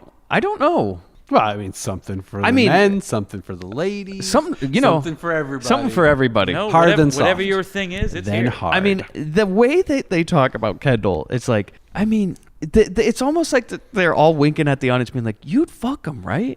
Men, woman, you get straight, it. gay. Look at this like, fucking look stud." at this fucking Adonis." And like he steps in the frame, and I go, "Is that what I think it is?" A That's dick. exactly what I think it is. Yeah. I was like, huh. I was like, because I'm pretty sure he's European. Cut. Thank you, Tanner. Interesting. Yeah. Man, everything got cut in this movie. Yeah. That's how close you see it. I mean, it's a real, like, what's that movie where Kevin Bacon walks on the shower and you're like, "Oh my God, Oh, there's a yeah, dick in my Wild face." Things. Oh yeah, Wild Things. That was shocking. Saw it in the theater. I thought you meant It really Hollow is. Man. Oh, well, that too, yeah. That wasn't really his that time. Is it like Wild Things? You just all of a sudden it becomes the thriller, and then towards the end of the movie, Kevin Bacon just walks out of a shower, and there's a big dick in your face in the middle of the movie, and it cuts to it so fast, you're like, "Whoa!"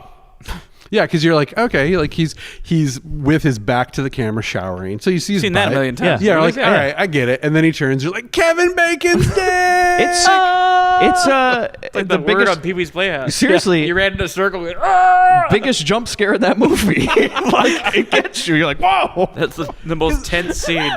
I might be wrong, but that's the only full frontal in the movie, right? Like, I think you maybe see ex-Charlie Sheen's wife's boobs. Denise a little. Richards? Denise Okay, Richards? I the think you kind of see lore her of that boobs. movie is apparently that Kevin Bacon said that he was upset that Matt Dillon got a three-way scene, so he wanted to at least show his Yeah. penis in the movie. And honestly, for me, Kevin's dick worked a lot like the mind wiper from Men in Black. The second I saw his dick, I forgot everything else in that movie. yeah, exactly. I was You're like, like, oh, that's the movie with Kevin Bacon's dick. that's why It's I about just something said else. when I was trying to introduce, I'm like, "What's that movie with Kevin Bacon?" Yeah. That movie's title became Kevin Bacon's dick. Yeah. The movie. They're like, if you made it to this part of the movie, There's 8 you'll inches remember of it. bacon. So yeah, we see a nice, lovingly lit shot of Kendall's penis. That's a glamour shot of his And dick. so while Kendall Glorious. airs out his dick, he looks out through the window over the night and he sees Linda, Mary Riggs, having a walk. Yeah. She's policing the campus. Okay, Like a good undercover She's agent. a tennis player on patrol. Yeah. And the girl in the bed is like, "Kendall, please come back to bed. This is Please Citizens come on back. Patrol. Finish, please." Yeah, she even says like, whatever you want. I'll let you gag me if you want to. Yeah, and then he's like, "Oh, fucking god damn it," and just walks out like he's done with her. Man, Done. Lordy, what to do when the romance been gone? Yeah. Well, it was hard than soft. Yeah. It's clearly soft in the moonlight, so he's done. You know. He needs a minute. So then He's we just go a man. to okay. Here it is. No, he is Kendall. Guys, He's more than campus a stud man. Kendall James. now we can all agree this is the best scene of the whole movie, right? 100%. So who wants to take it? So Mary is got her flashlight and she's hearing some strange noises. So she goes to investigate when suddenly she's assaulted by a man.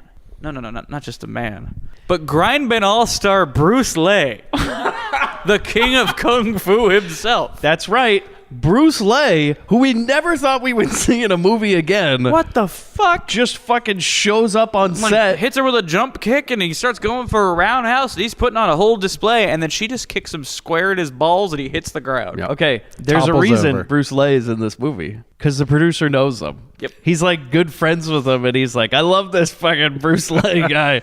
You're Get him in the town? movie. Be in the movie. And it never hurts to do a little bit of martial arts in your 80s movie. Because he comes out looking like Bruce Lee. Yeah. And you're like, what the fuck is going on? You're doubling back for a second as a viewer, going, wait, what? Why? She's being attacked by a kung fu man. And so then all of a sudden you hear the sound of what sounds like a chainsaw. No, it's just Kendall riding a fucking motorbike through. So in this moment, Kendall went from nude in the window to clothed on a motorcycle. Yeah, and he's riding through Overlook University through the hallways, basically. And then he just comes up, stops his bike, gets off, and he goes, You're going to need to drop in this dialogue. oh, for sure. Oh, hey, it's my kung fu professor. What's the story, Chow? Oh, I am out jogging, and next thing I know, I am on ground. Something I eat. Bad chop suey. So long. Take it easy. So none of that matters because then all of a sudden Bruce He Lee walks out of just this says movie. like, hey guys, does anybody recognize me in America? No? Okay, bye. Go see my movie, The King of Kung Fu, starring me, Bruce Lee. Which was also 82, wasn't it? Yeah, I think so. So yeah, this was a nice little ad. If you want more bad chop suey. I think he comes in, he does like a racist joke, and then just says, bye, movie. Yeah, if he'd only slapped around a cobra for a bit, it would have been the full experience. And the most bizarre part of this is actually the fact that Mary is totally chill about all this. Like, a man just attacked her, and then... a Bruce Lee clone and then, attacked her. Yeah, and then Kendall just went like, oh, I know that guy. She's like, all right, cool. He's cool. And then they're all waving goodbye He's to not him. at all possibly the killer. I would have loved if they had red herring Bruce Lee is the Bruce killer? Lee is the... Like, How does that matter with the opening? Does not. Does Christopher not connect. George pops up in the bushes and goes, mm-hmm. So then just I Kendall want and to Mary... investigate that Oriental. You know that's what it was. Oh, yeah, that's... Yeah. Bring And that yellow and I man don't in mean here. the food. Bad chop suey, you say? Ninja? A ninja, you say? Ninja! That's him on the case. That would have been great if he's just walking around going, killer? Killer! I think I need a killer of my own to stop this guy. The only way to stop a killer is with a killer. And they bring in Franco Nero. But he doesn't know how a chainsaw works. And so He's then, holding it by the shaft and clubbing people with the... oh no, he wouldn't have that. He would just give up. He'd be like, oh fuck it, I'm going home. Where's my drink? The weather here sucks. And so then Kendall and Mary drive off on his bike. That she goes, you shouldn't use that anymore, Kendall. It sounds just like a chainsaw, right, audience? They all stop and look at the screen. Yeah, it really got me. And so then all of a sudden the Boston Globe lady's here, and she's just snooping around. She's like, I wonder if there's any clues at this Overlook University. Oh, what's this strange room? And then she walks through various hallways of the labyrinth. Absolutely. She arrives at that special room at the Overlook. Because if you're going to talk about it, you got to show it. No. That's right. Because what do they got? Sexo Universidad. That sexy training room. With that sexy waterbed. I wrote all capital letters, the waterbed is here. Payoff. Thank God. Like, they needed to have it in Grindbin here. All-Star Mr. Waterbed. Yes. So basically, the shadow comes in. No chainsaw. No, we're going quiet on Was this it one. like they weren't allowed to use the chainsaw with the waterbed or some They shit? didn't want to risk They don't want to lose their waterbed? deposit. Yeah, because he stabs the waterbed too, and so she gets stabbed to death with a knife. It's an interesting in a enough scene, waterbed. except one big problem happens in this moment. Now, the coup de grace is that he stabs her in the back of the head and the blade comes out her mouth. Pretty cool image as far as horror deaths go. But if you watch that strike that happens, like, he fucks up and the blade breaks. Oh yeah, yeah. You watch the blade just go clink to the side, and then they cut to a shot of her with the blade through her face. Yeah, because when I was watching, I was like, "What the hell?" Yeah, And the then, prop knife straight up snaps in half while okay. he's trying to Let's do just this. leave it in the movie. And I'm betting that she turned and went, "Ow! What the fuck, man?" And so then that ends with the bloody waterbed scene. No chains on the waterbed. That seems like it would have been great if he just went and like chainsawed And just through water the waterbed. shooting one direction Yes. and blood shooting the other onto the wall. Oh, that would be good. It's like, you can't give him too much, a little tease. Yeah, when Eli Roth remakes this, well, Yeah. Do you think he'll also include the Moonlight dick? oh yeah, I hope so. and it will be played by Bruce Willis. We'll zoom in close, and they just CGI Bruce Willis's face on his dick. And so then Kendall brings Mary home. She kisses him goodnight. And I'm Now- like, when did the sexual tension between these two there's people an interesting develop? bit of background with this moment, actually. This was supposed to lead to a love scene. Yeah. Because Kendall James, campus stud, was supposed to take Mary Riggs to bed. Only Linda said no. And Christopher George is like, Linda, are you sure? And she's like, I'm not even going to pretend to fuck this loser. Linda, really? Because do you want to, can we put a Three's scene okay where, with me? Yeah, can we put a scene where he has sex with me? I mean, have you seen this guy? Hey, take your shirt off, Kendall. Yeah, why don't we do a little Three's All Right with me? Maybe we can have a little love triangle between the cops and everything. But No? I like that Juan? that Linda got to that part of the script and was like, absolutely not. It works so much better. Like it seems. Oh, because she's an to adult have one woman. person, have Yeah. the adult of the movie be like, no, kid. I'm But not- it's weird because she also is just like not tonight, Well, and you she know. doesn't shoot it down completely. She's like, oh, not tonight. You know how it is. You like the attention. Yeah. You're She not going maybe- to go. the thing You're is- not going to follow through with it, but you're going to, you're like, hey, I kind of like the way this makes me feel. Here's you the know? thing. He fucking pulls a thing like the killer from 10 to Midnight. And that he's like, aren't you going to make coffee? Like coming into her house. She's like, whoa. He's coming in hard. Hello. Yeah. Okay. But like I feel like I really do like this scene because he does seem like the first time like an awkward college kid hitting Yeah. on a much older woman. Yes. And she is a much older woman. And it's the one real Very scene in this kindly. movie. It's his Mrs. Yeah. Robinson moment. It's sort of, she's like, well, aren't you sweet? That's like, not oh, you going to sweet. happen. You And that's sweet I think boy. that's why she doesn't like harshly shoot him down. It's kind of sparing his emotions, honestly. It's just sort of like, we're dealing with a case. I can't have you. Also, she's like, look, I'm a world famous tennis pro. All right. You're just some fucking campus stud. Because she knew if she shot him down hard, he'd go full incel. Oh, yeah. So she's like, you know what? I don't really trust you. My husband thinks you're the best. My husband's already like whispering in your ear right now. Yeah, he's actually behind this door going, do it. But no, what happens is him in here. she just get him in. I'll take care of the rest, Linda. So He's under the bed like Bronson. yeah. He's like, wait, why isn't he here? It's just you. What happens though is the weirdest thing. She shuts the door. She says maybe another time. Kendall turns around and there's a fucking Halloween mask staring like an him in the eyeball face. hanging from a zombie, and he's like, ah, shit. And then It's fucking Goggles. yeah, and Goggles pulls the mask off and says Casanova, and then makes a duck call. Now here's How the long thing. was he Into standing the there? night. Okay, I have a question. Young Tanner.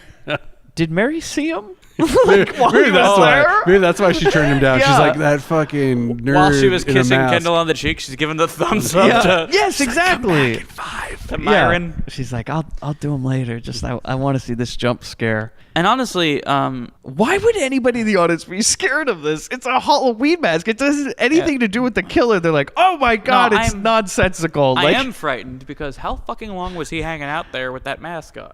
what you don't know is that he followed around all night. He He's was been in there the the whole Dick time. Moonlight scene, and what you didn't see was the silhouette of the Halloween mask that was just getting really close to the dick. So we didn't address this when it happened. I said we were talking about The Shine, right? Did Kendall summon his martial arts instructor for help, unbeknownst to himself? Oh my god! And then what we miss And is he that's got why- a chainsaw on the back. And that's why the martial arts professor doesn't understand why he's here.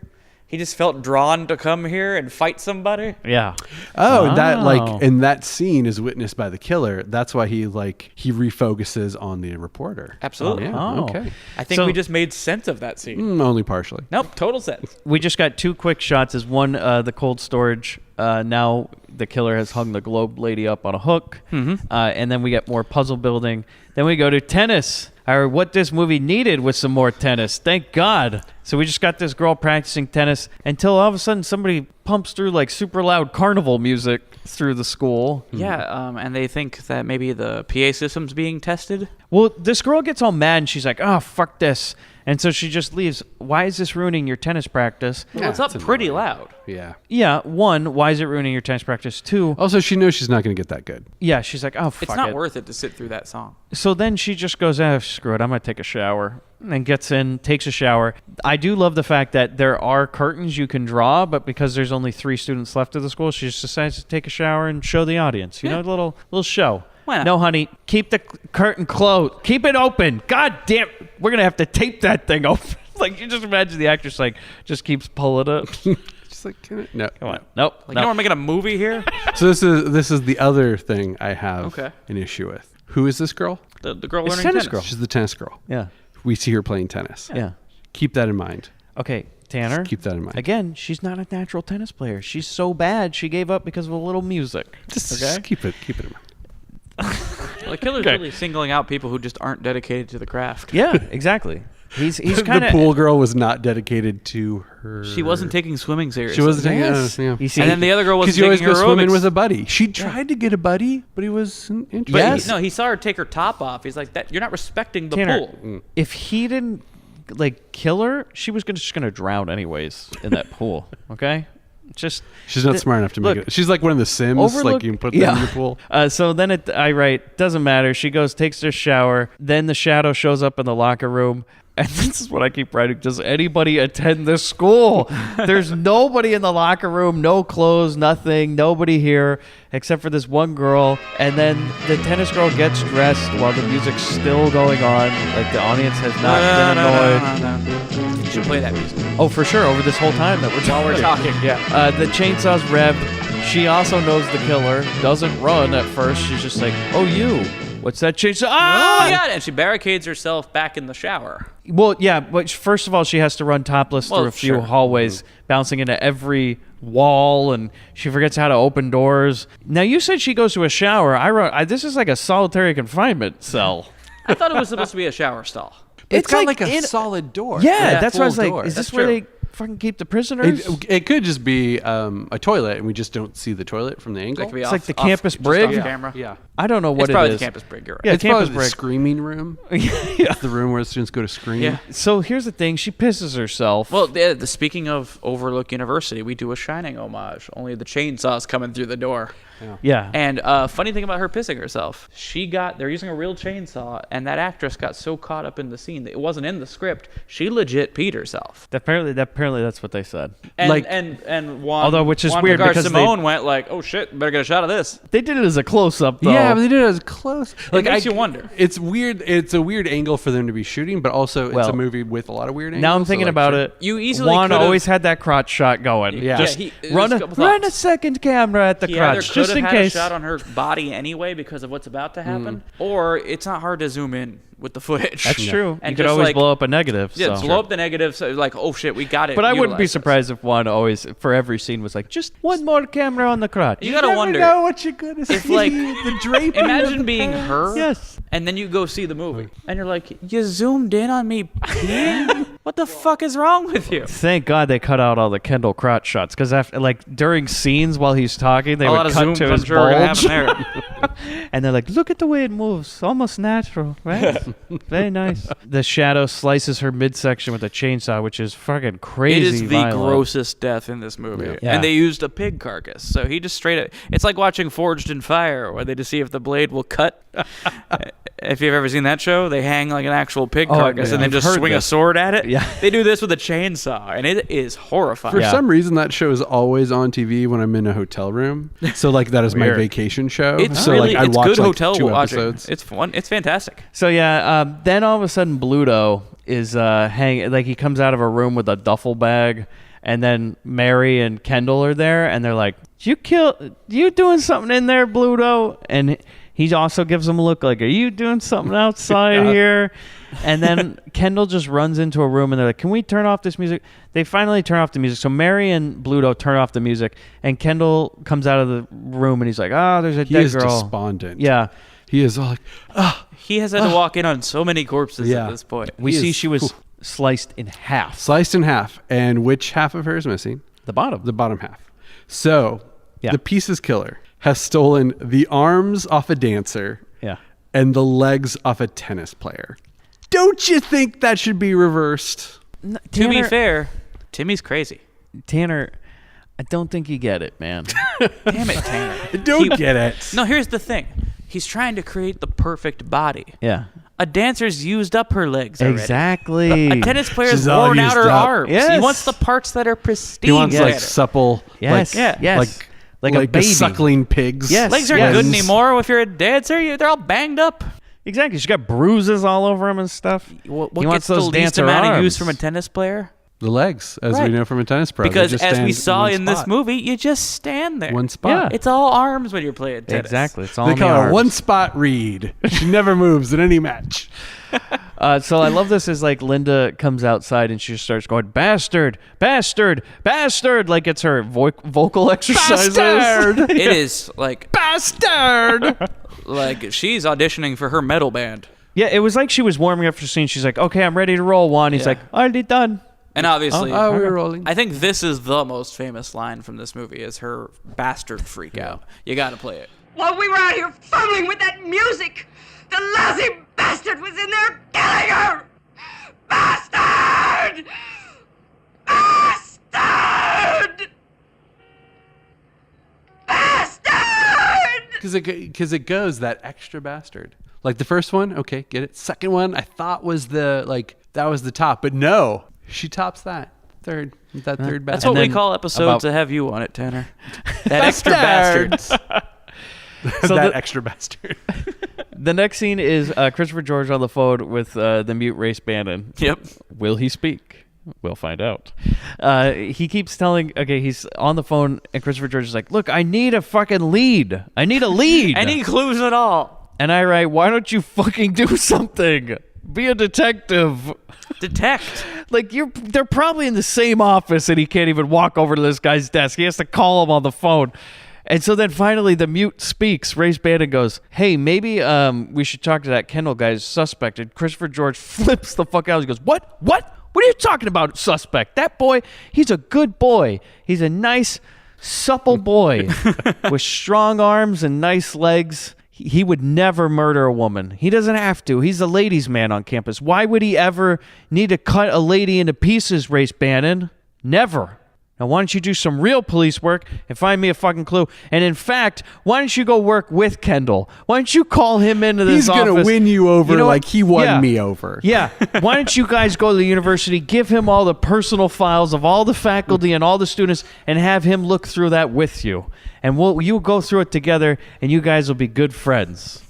Got it? Maybe get some lunch on the way. Yeah. Cut. Go to the cold storage. He's putting shoes on a woman. Cut to Because we're almost done. the professor and Mary are talking, and they like talk about something not really important. They're like, hey, how's your day? She's like, pretty good. Have you seen Kendall? And he's like, no. Then the professor walks away, and she turns around and goes, ah, like jump scare. Kendall's right there, and I was like, it wouldn't have been a jump scare if you didn't add the music, because there's really nothing. He just walks on scene. He's like, hey, I'm going to go be a police officer now, Mary. Are you going to, you want to have sex now? She's like, no. Not really. No. And so then Kendall and Race Bannon are working. They're burning the midnight oil, right? Apparently, Race Bannon hands him. He goes, here's all the personal faculty files on your teachers. Everything you'd ever want to know about them. All their fucking Race ins and Bannon's outs. quietly been solving this case on his own. Yeah. He's like, here are the files. Go look at them. Then Mary visits the dean. And this is when we know right away, this is the Heavy Breather's house. It's the Shadow's home. They don't even try to like make Nope. it a big reveal. It's just like, oh, by the way, the dean's the killer. Yeah. They're like, did you get it? Did anybody realize he's like 50? He's the one guy who could even be the killer. Yeah.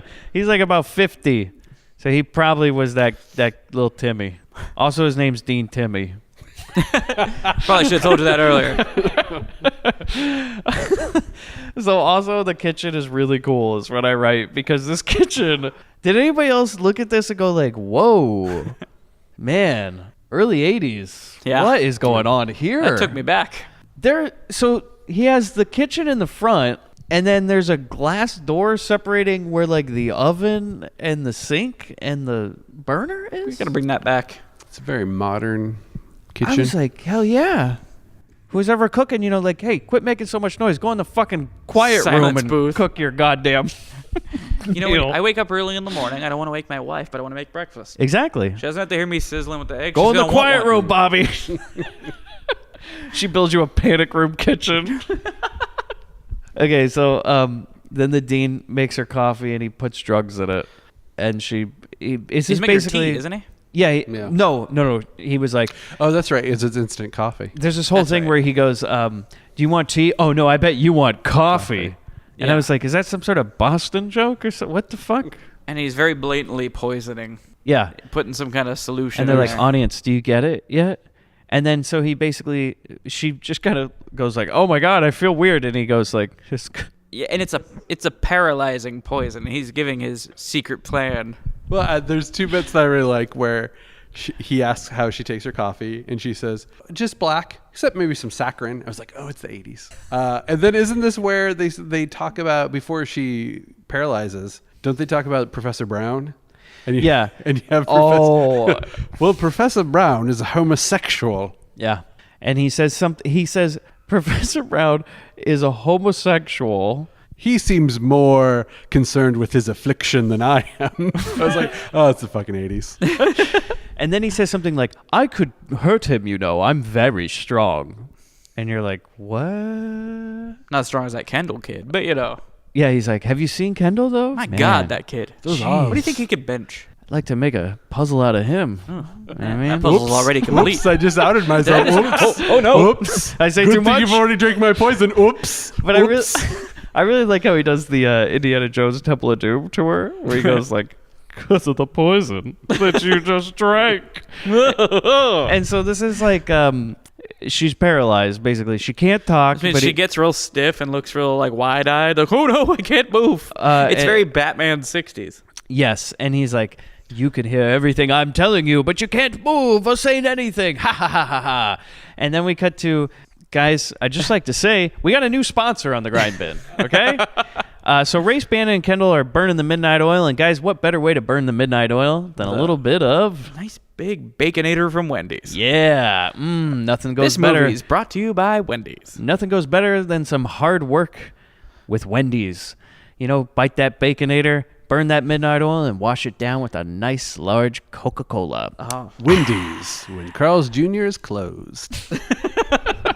And you better believe it's the old school yellow bags. Yeah, which I love. I love the yellow. You better believe we all ate Wendy's tonight. We absolutely did. I had some delicious cold French fries. Well, you got I your, had a like- wonderful spicy chicken sandwich over at Wendy's, Asiago Chicken Club.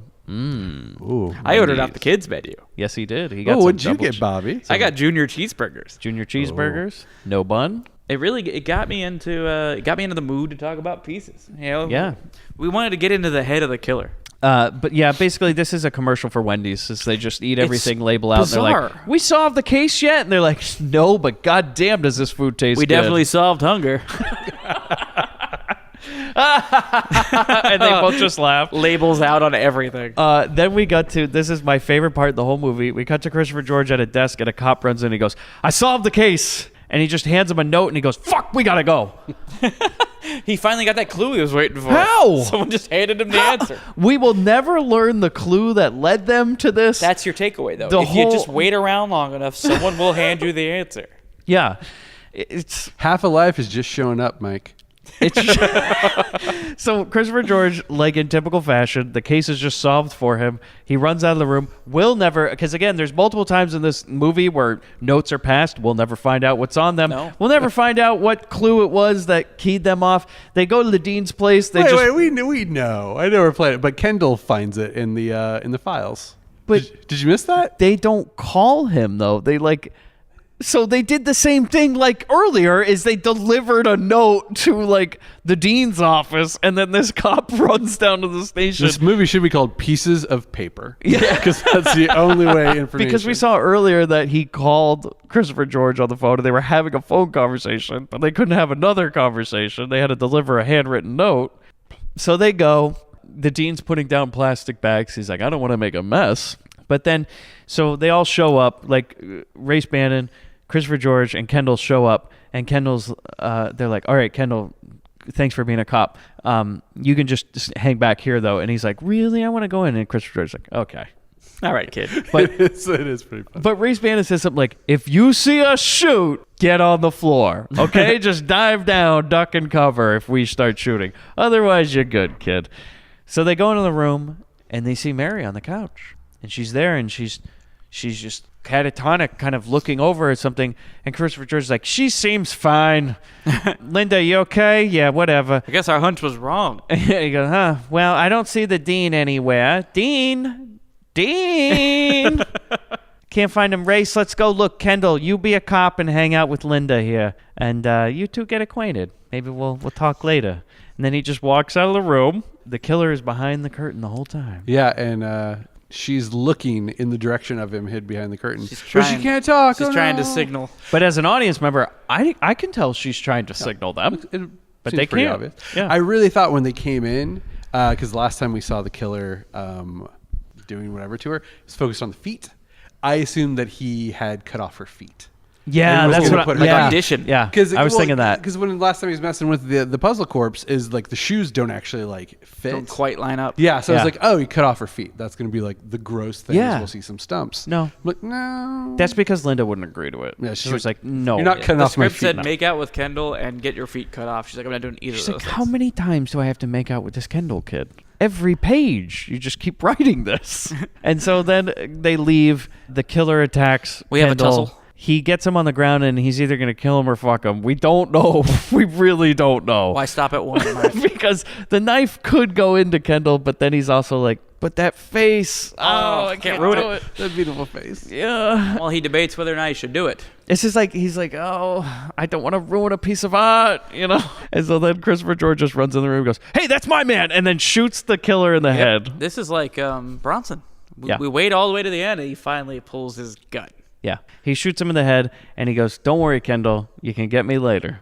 All right? If you know what I mean.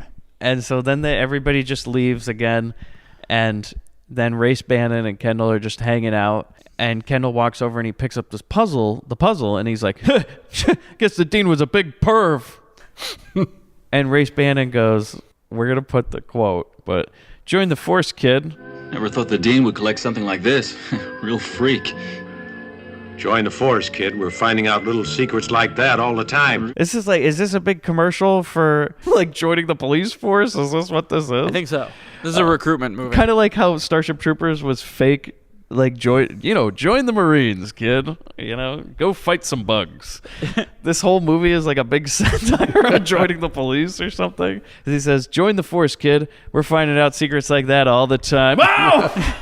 Because what happens? The cupboard behind him opens up. Yeah, it's like a Like magic a secret, like a secret cabinet, like the way you get in the Magic Castle, or something. And then the puzzle, the live puzzle that he made, not live, but the body puzzle he was putting together flops out and lands on Kendall. So like Sheetar from Blood Diner pops out. Frankenhooker falls out of the cupboard.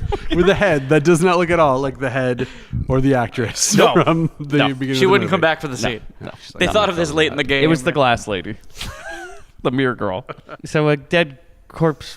What puzzle. a great, fantastic jump scare to end the movie. It right? really was. Absolutely. Really, Credits that, right just there. credits Yeah. right there. So and we like cut Jason to popping out of the lake. later in the same room, and then Race Bandit's like, "Hey, Simone had another idea. he's like, hey man, that was fucking weird, right?" Oh man. And then this was like, so Juan had tried the whole time while they're filming, and Kendall just kept turning him down again and again and again, and he goes, okay, I know I have no ending for a movie. So what happens is Race Bannon says, hey man, you still want to be a cop? And he's like, yeah, sure. And then, much like the ending of Carrie, suddenly the dead girl reaches up, grabs him by the junk, and just squeezes until it bursts. Yeah. If I can't have him, nobody will. Kendall gets his dick ripped off at the Yeah. end of this movie, guys. And interesting thing about this scene, that's all very horrifying. I don't know if you know about this, Tanner. Mike and I were talking about this earlier. The way they did the effect on this was they had the actor who plays Kendall wear like some padding and some effects, some prosthetic stuff, and then they had the actress wear razors on her hand to rip the pants and Tanner's rip face. into the gore effect. Bit of a problem though. She gripped a little tight, and it went through the padding. causing the actor who plays Kendall to receive some lacerations on his groin. But here's the thing. Tanner just left his body like Doctor Strange. Here's the thing, Tanner. Juan said to him, he goes, Kendall, it's okay. You come to my house, I take care of you. Have you ever seen movie Misery? I got the mercurochrome. And so that horrible, like after all this, that's how the shoot ends for this actor. Yeah. Now let's go back to what we said at the beginning of this episode. This guy appears in every Juan Picard Simone film moving forward. I think that was his make good on that. He's like, dude, you have a job if I have a job. Wow. That is... I am so sorry we cut your dick at the end of that movie. So, guys, that's Pieces. That is Pieces.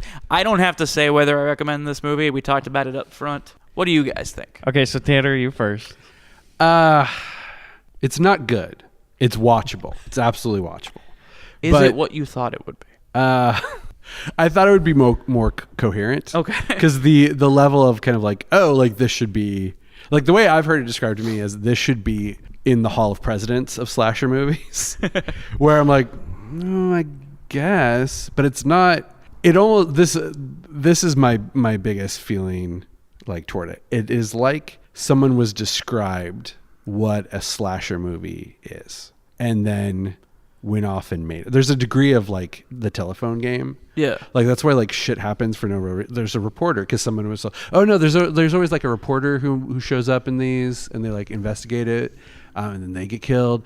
But there's no real rhyme or reason to any of it. Like the most basic thing is like the putting of the puzzle together, like legs of a dancer, arms of a sport of some kind makes sense. What happens in this movie just happens because it's a game of telephone, like slasher movie, which I feel like there are better ones. Very good gore if you're into gore, but otherwise I'm like, You feel it's a slasher that's been lost in translation. Exactly. It's kind of like, but also I really feel the same way about like some of the like Italian horror. I'm like, I just don't get them. Like, yeah. Like I feel like it's either a cultural thing or it's something where like, there is that degree of separation between really understanding a genre and just aping it.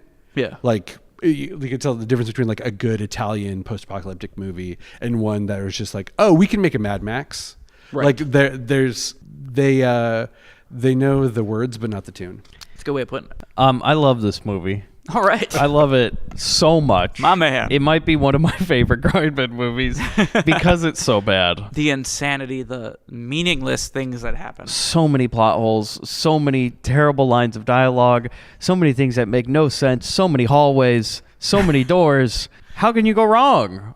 It never once gets boring. The whole movie is just one disaster after the next. Christopher George is a wonderful man. I hope he makes it to the Grindbin Hall of Fame at the next Bennies. We're going to be covering more of his movies. We have to. He is one of the best actors, like for Grindbin movies. Him and Cameron Mitchell and Rod Steiger, of all people, have this, and Franco Nero, have this bravado, and Charles Bronson. They're all on the same level, is that they just have this bravado of like, they don't give a fuck, but they're still so watchable. And they, even if they don't care, their performance is at least going to make the entire movie. So 1,000,000% watch Pieces. I would say go buy that Blu-ray. It's great. It is. It's been put out by Grindhouse Releasing. It's one of the best Blu-rays for horror that have come out in the past several years. And let me tell you something. You got to see Kendall in Blu-ray. You know? Oh, like, God, you got to see that glistens. body in Blu-ray. And that hair. Oh. What a Casanova. I know. That Guten perm. So, guys, you hear that sound? We do. Yeah, oh my I hear God. it in my heart. Guys, here's the thing. We always talk about how The Van, our first movie on this podcast, in like episode 47 or whatever the hell else it was, connects with every episode on this show, and we started to do something a little bit different. If you remember the Grindbin Patreon, well, we started asking you how you think Bobby and DeVito would fit into the world of the movies we're covering, and we have two from our Patreon today. Fantastic. Two of our friends and family have sat down at the table with us. So why don't we hear what they have to say first? First of all, Shane McCollum, who's the one who called us out the other day for the Robotrix one, and how none of us picked up on the idea that they could have picked out that dead lady that fell out the window and put her in the back of the van. Come on. Right there. So Shane says, His fan theory for Pieces involves poor little Timmy. He had to have obtained that risque jigsaw puzzle from someone. So I'm thinking that one day the straight arrow rolled into Boston, Spain, and in desperate need of gas money, Bobby and DeVito sold some of their spare items. Timmy wound up buying the puzzle and the waterbed he would later murder a girl on with his pocket change. Oh, that is so good. The poor kid was corrupted by and brought to justice by two horny, poofy teens. This goes all the way up. Shane. That was is a good fantastic. Well done. The next one from our patron Candace. Okay, here we go. You know those two orderlies that take the pieces away after a murder? Well, off screen, one of them takes their wig off to reveal an orange poof. And the other steps out of his lifts. What are we gonna do? What are we gonna do with these pieces, DeVito? Bobby, I got an idea. You ever just want to make the perfect woman? That's right. Bobby and DeVito use the killer's sloppy seconds. Candace, wonderful. Both of those. So guys, Tanner, why don't you go first? How do you think Bobby and DeVito fit in the world of Pieces? Here's my, because this is 1982. I believe the connection is a little more simple. That we don't learn a lot about DeVito's family, but DeVito has an older brother, and that older brother is Paul Smith. Yes. So Bobby and DeVito decide to pack up, living in Los Angeles. They can't handle the smog, can't handle like the rough and tumble life. So they take the straight arrow on a road trip, and they end up in Boston, Spain. And they arrive just as DeVito's older brother, Pluto, is being arrested for the horrible murders done by the chainsaw killer. But they believe that he's innocent, and they go about trying to solve the murder. So you know who sent that mysterious letter? Oh my God. To Detective Christopher George. That was DeVito and Bobby having cracked the case. Saving DeVito's brother. Yep. I like it. It's a touching story. Mine's pretty simple. Oh, then they had sex with the corpse. Oh, like you gotta, right? The puzzle. Yeah, the puzzle lady. Mine's pretty simple. Is I think that, as you know, this is a university. Overlook University definitely appeals to one Bobby Hampton. He put in his application and finally got accepted. He goes to tour the school and he's like, "Hey, got want a bed on campus?" And they go, "Oh yeah, sorry, somebody popped it." So he went to his second choice for the school. That was it. He didn't go. It's like, no. What do you think, Bobby? So mine is yet another ending scene after the ones we've already had. They're cleaning up the crime scene, and they turn to where the coffee with the paralysis serum previously was to find that the countertop is now suddenly empty. And they're all very, where did it go? And in the distance here, "Bobby, I got the coffee!" And you cut to a shot of Bobby booking it down the hallway with a severed arm dangling between his legs. I hear they take it and they can hear you, but they can't move. As the van just peels out into the distance. And as Mary's sitting there catatonic on the couch, she hears, "Better go, run away." Thank you again for joining us on another episode of the Grindbin. Tanner, you weren't here for the 10 to midnight episode that aired last week, but I promoted your website at the end of it. Thank you. I said, what do I have to plug? I don't know, buymichaeltanner.com. Yeah. Where you can get all Michael Tanner's. You can buy me. Yeah. It's he's more of for a sale. Wrench Boy situation. Get in the Spider-Man outfit? He's a regular Kendall, so go ahead and buy Michael Tanner. Campus stud Michael Tanner. Yeah. I'm assuming they can get all your books there. They can get all my books there. And depending on when this episode airs, I'm just going to plug Lilac City Comic Con in Spokane, Washington at the beginning of June. You can see me and my partner, Greg Smith, selling Junior Braves of the Apocalypse. And we have a very special signing happening on our booth. If you're a fan of the Sci-Fi Channel series Z Nation, we have the little girl who played the little girl zombie. That's awesome. Oh, nice. Yeah, she's a friend of mine's daughter, so she's doing a special guest appearance at our booth. Rad. It's first weekend in June. Look it up. So our Spokane, Washington listeners. Yeah, if you're in the Pacific Northwest, come check it out. Yeah, tell them the Grindbin sent you. Oh my God, and I'll that give would you a be discount. Incredible. Oh that's wow, cool. there you go. That is exclusive. Grindbin listeners, I will give you $1 off. Shit, I gotta make money. I'm flying to this convention, man. Yeah. Gotta sell some books. Sell some books. I got nothing to promote except for buymichaeltanner.com and our Patreon. Go Go sign up. $2 a month. You can hear all our bonus episodes. We just put up one about the new monkeys. And boy, that is something. Oh, fuck me. Hear the mini bin that broke Mike Wood. Yep. You brought it on yourself, too. Yeah, I did. That's It's the your damn weirdest fault, thing. Mike. I picked it. I don't know why you dragged us through it. Thought we were your friends. So, Bobby, what do you have to plug? Because everybody's got to plug something. Oh, I got nothing. I got absolutely nothing. Bobby's going to plug Forged in Fire. It's a great TV show. Yeah, check out Forged in Fire on the History Channel. It's available on Hulu and Amazon. Watch people make knives and cut up dead pigs with them. Yeah, it's a lot like Pieces. It's not quite as simple. It's a little more nuanced. But if you liked Pieces, you'll love Forged in Fire. Yeah. Tell them the Grindbin sent you and get nothing. I feel like at the end of every episode now, we should be forced to plug something. Wendy's. Yeah. Oh, yes. And by the way, Baconator over at Wendy's. Absolutely delicious. Nothing adds to that cholesterol like a Baconator at Wendy's. Bobby, pass me more of that chop suey.